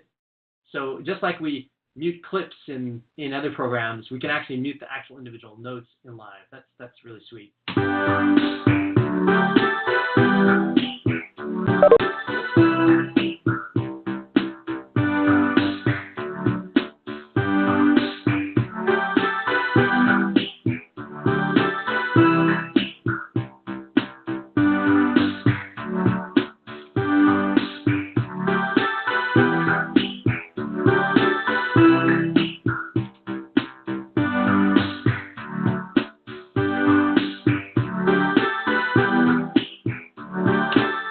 So I'm going to do that with a chorus and post-chorus super quick here. So the same thing. Just drag these over here. And get rid of the notes that I don't want. Like I said, I don't want to play the extra bass notes in here.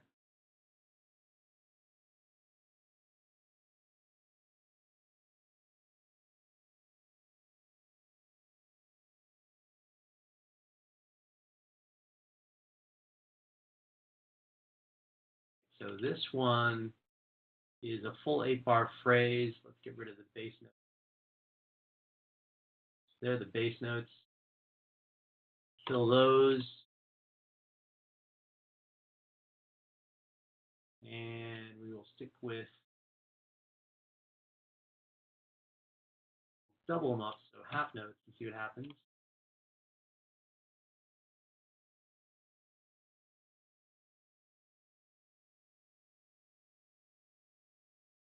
Goodbye, triads.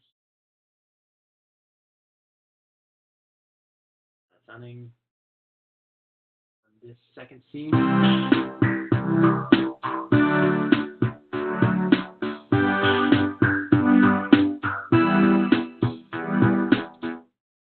think I'll probably want to do an inversion on those.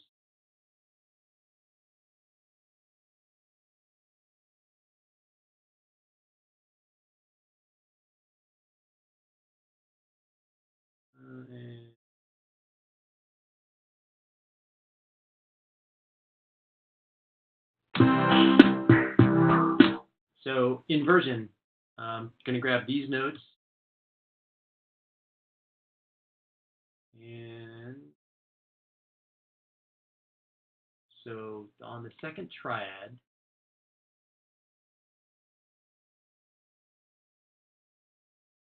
right? Shift. Holding down Shift to select them. That everybody, every other one, yes. I'm going to shift those up. So C, so up one octave. That should be my inversion, first inversion.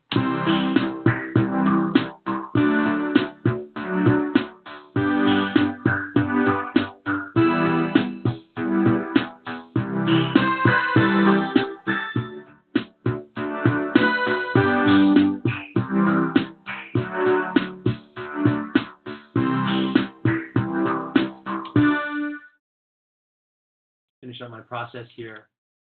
Do this for the post-chorus.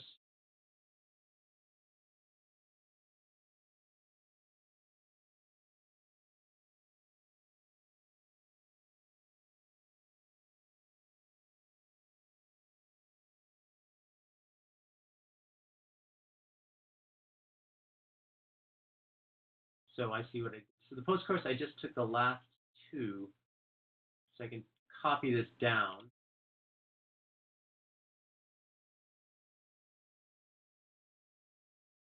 Last two bars,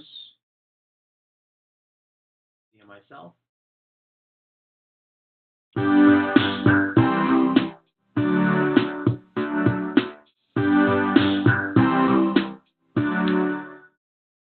Right. So just to be clear here, the reference chords and the reference melody are no longer playing. It's just the parts that I arranged today.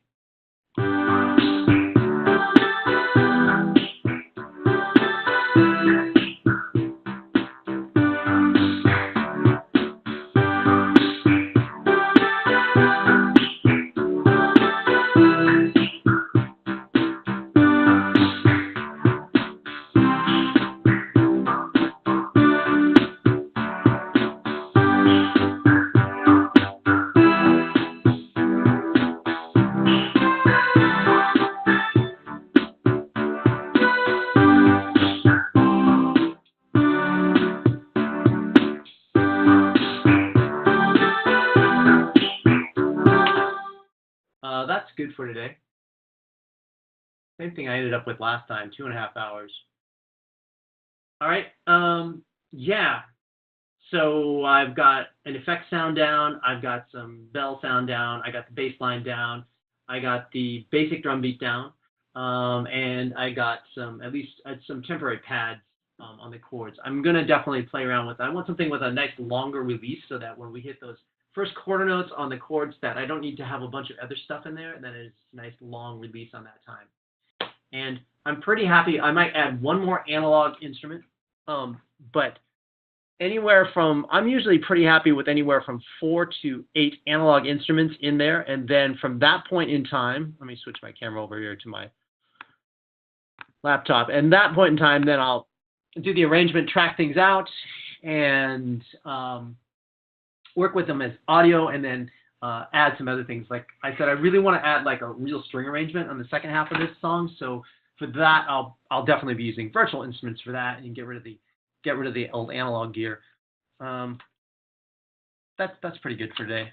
Anywhere like a 2-hour session. Like I said, about a 2-hour session. Give myself a little half hour, obviously, to mess around and make some mistakes. And a goal in mind that what I want to accomplish within that chunk of time. So yeah, moving along. Let me say that. Oh, I better, and also that was patch 35 on the DW. I definitely need to make sure that I have named that edit info text on there.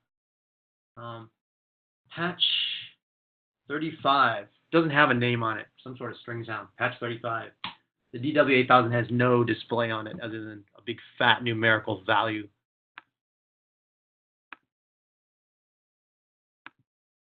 And with that, Sorry, I haven't been looking at all the pitch wheel. Somebody was like saying, "Hey, is the pitch wheel off?" Yeah, yeah.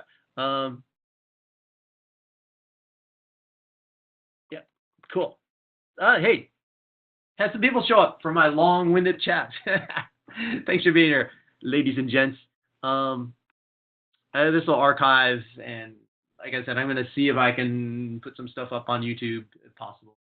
But we'll see how that all works. All right. Thanks for being here. I'm going to log out. Ciao.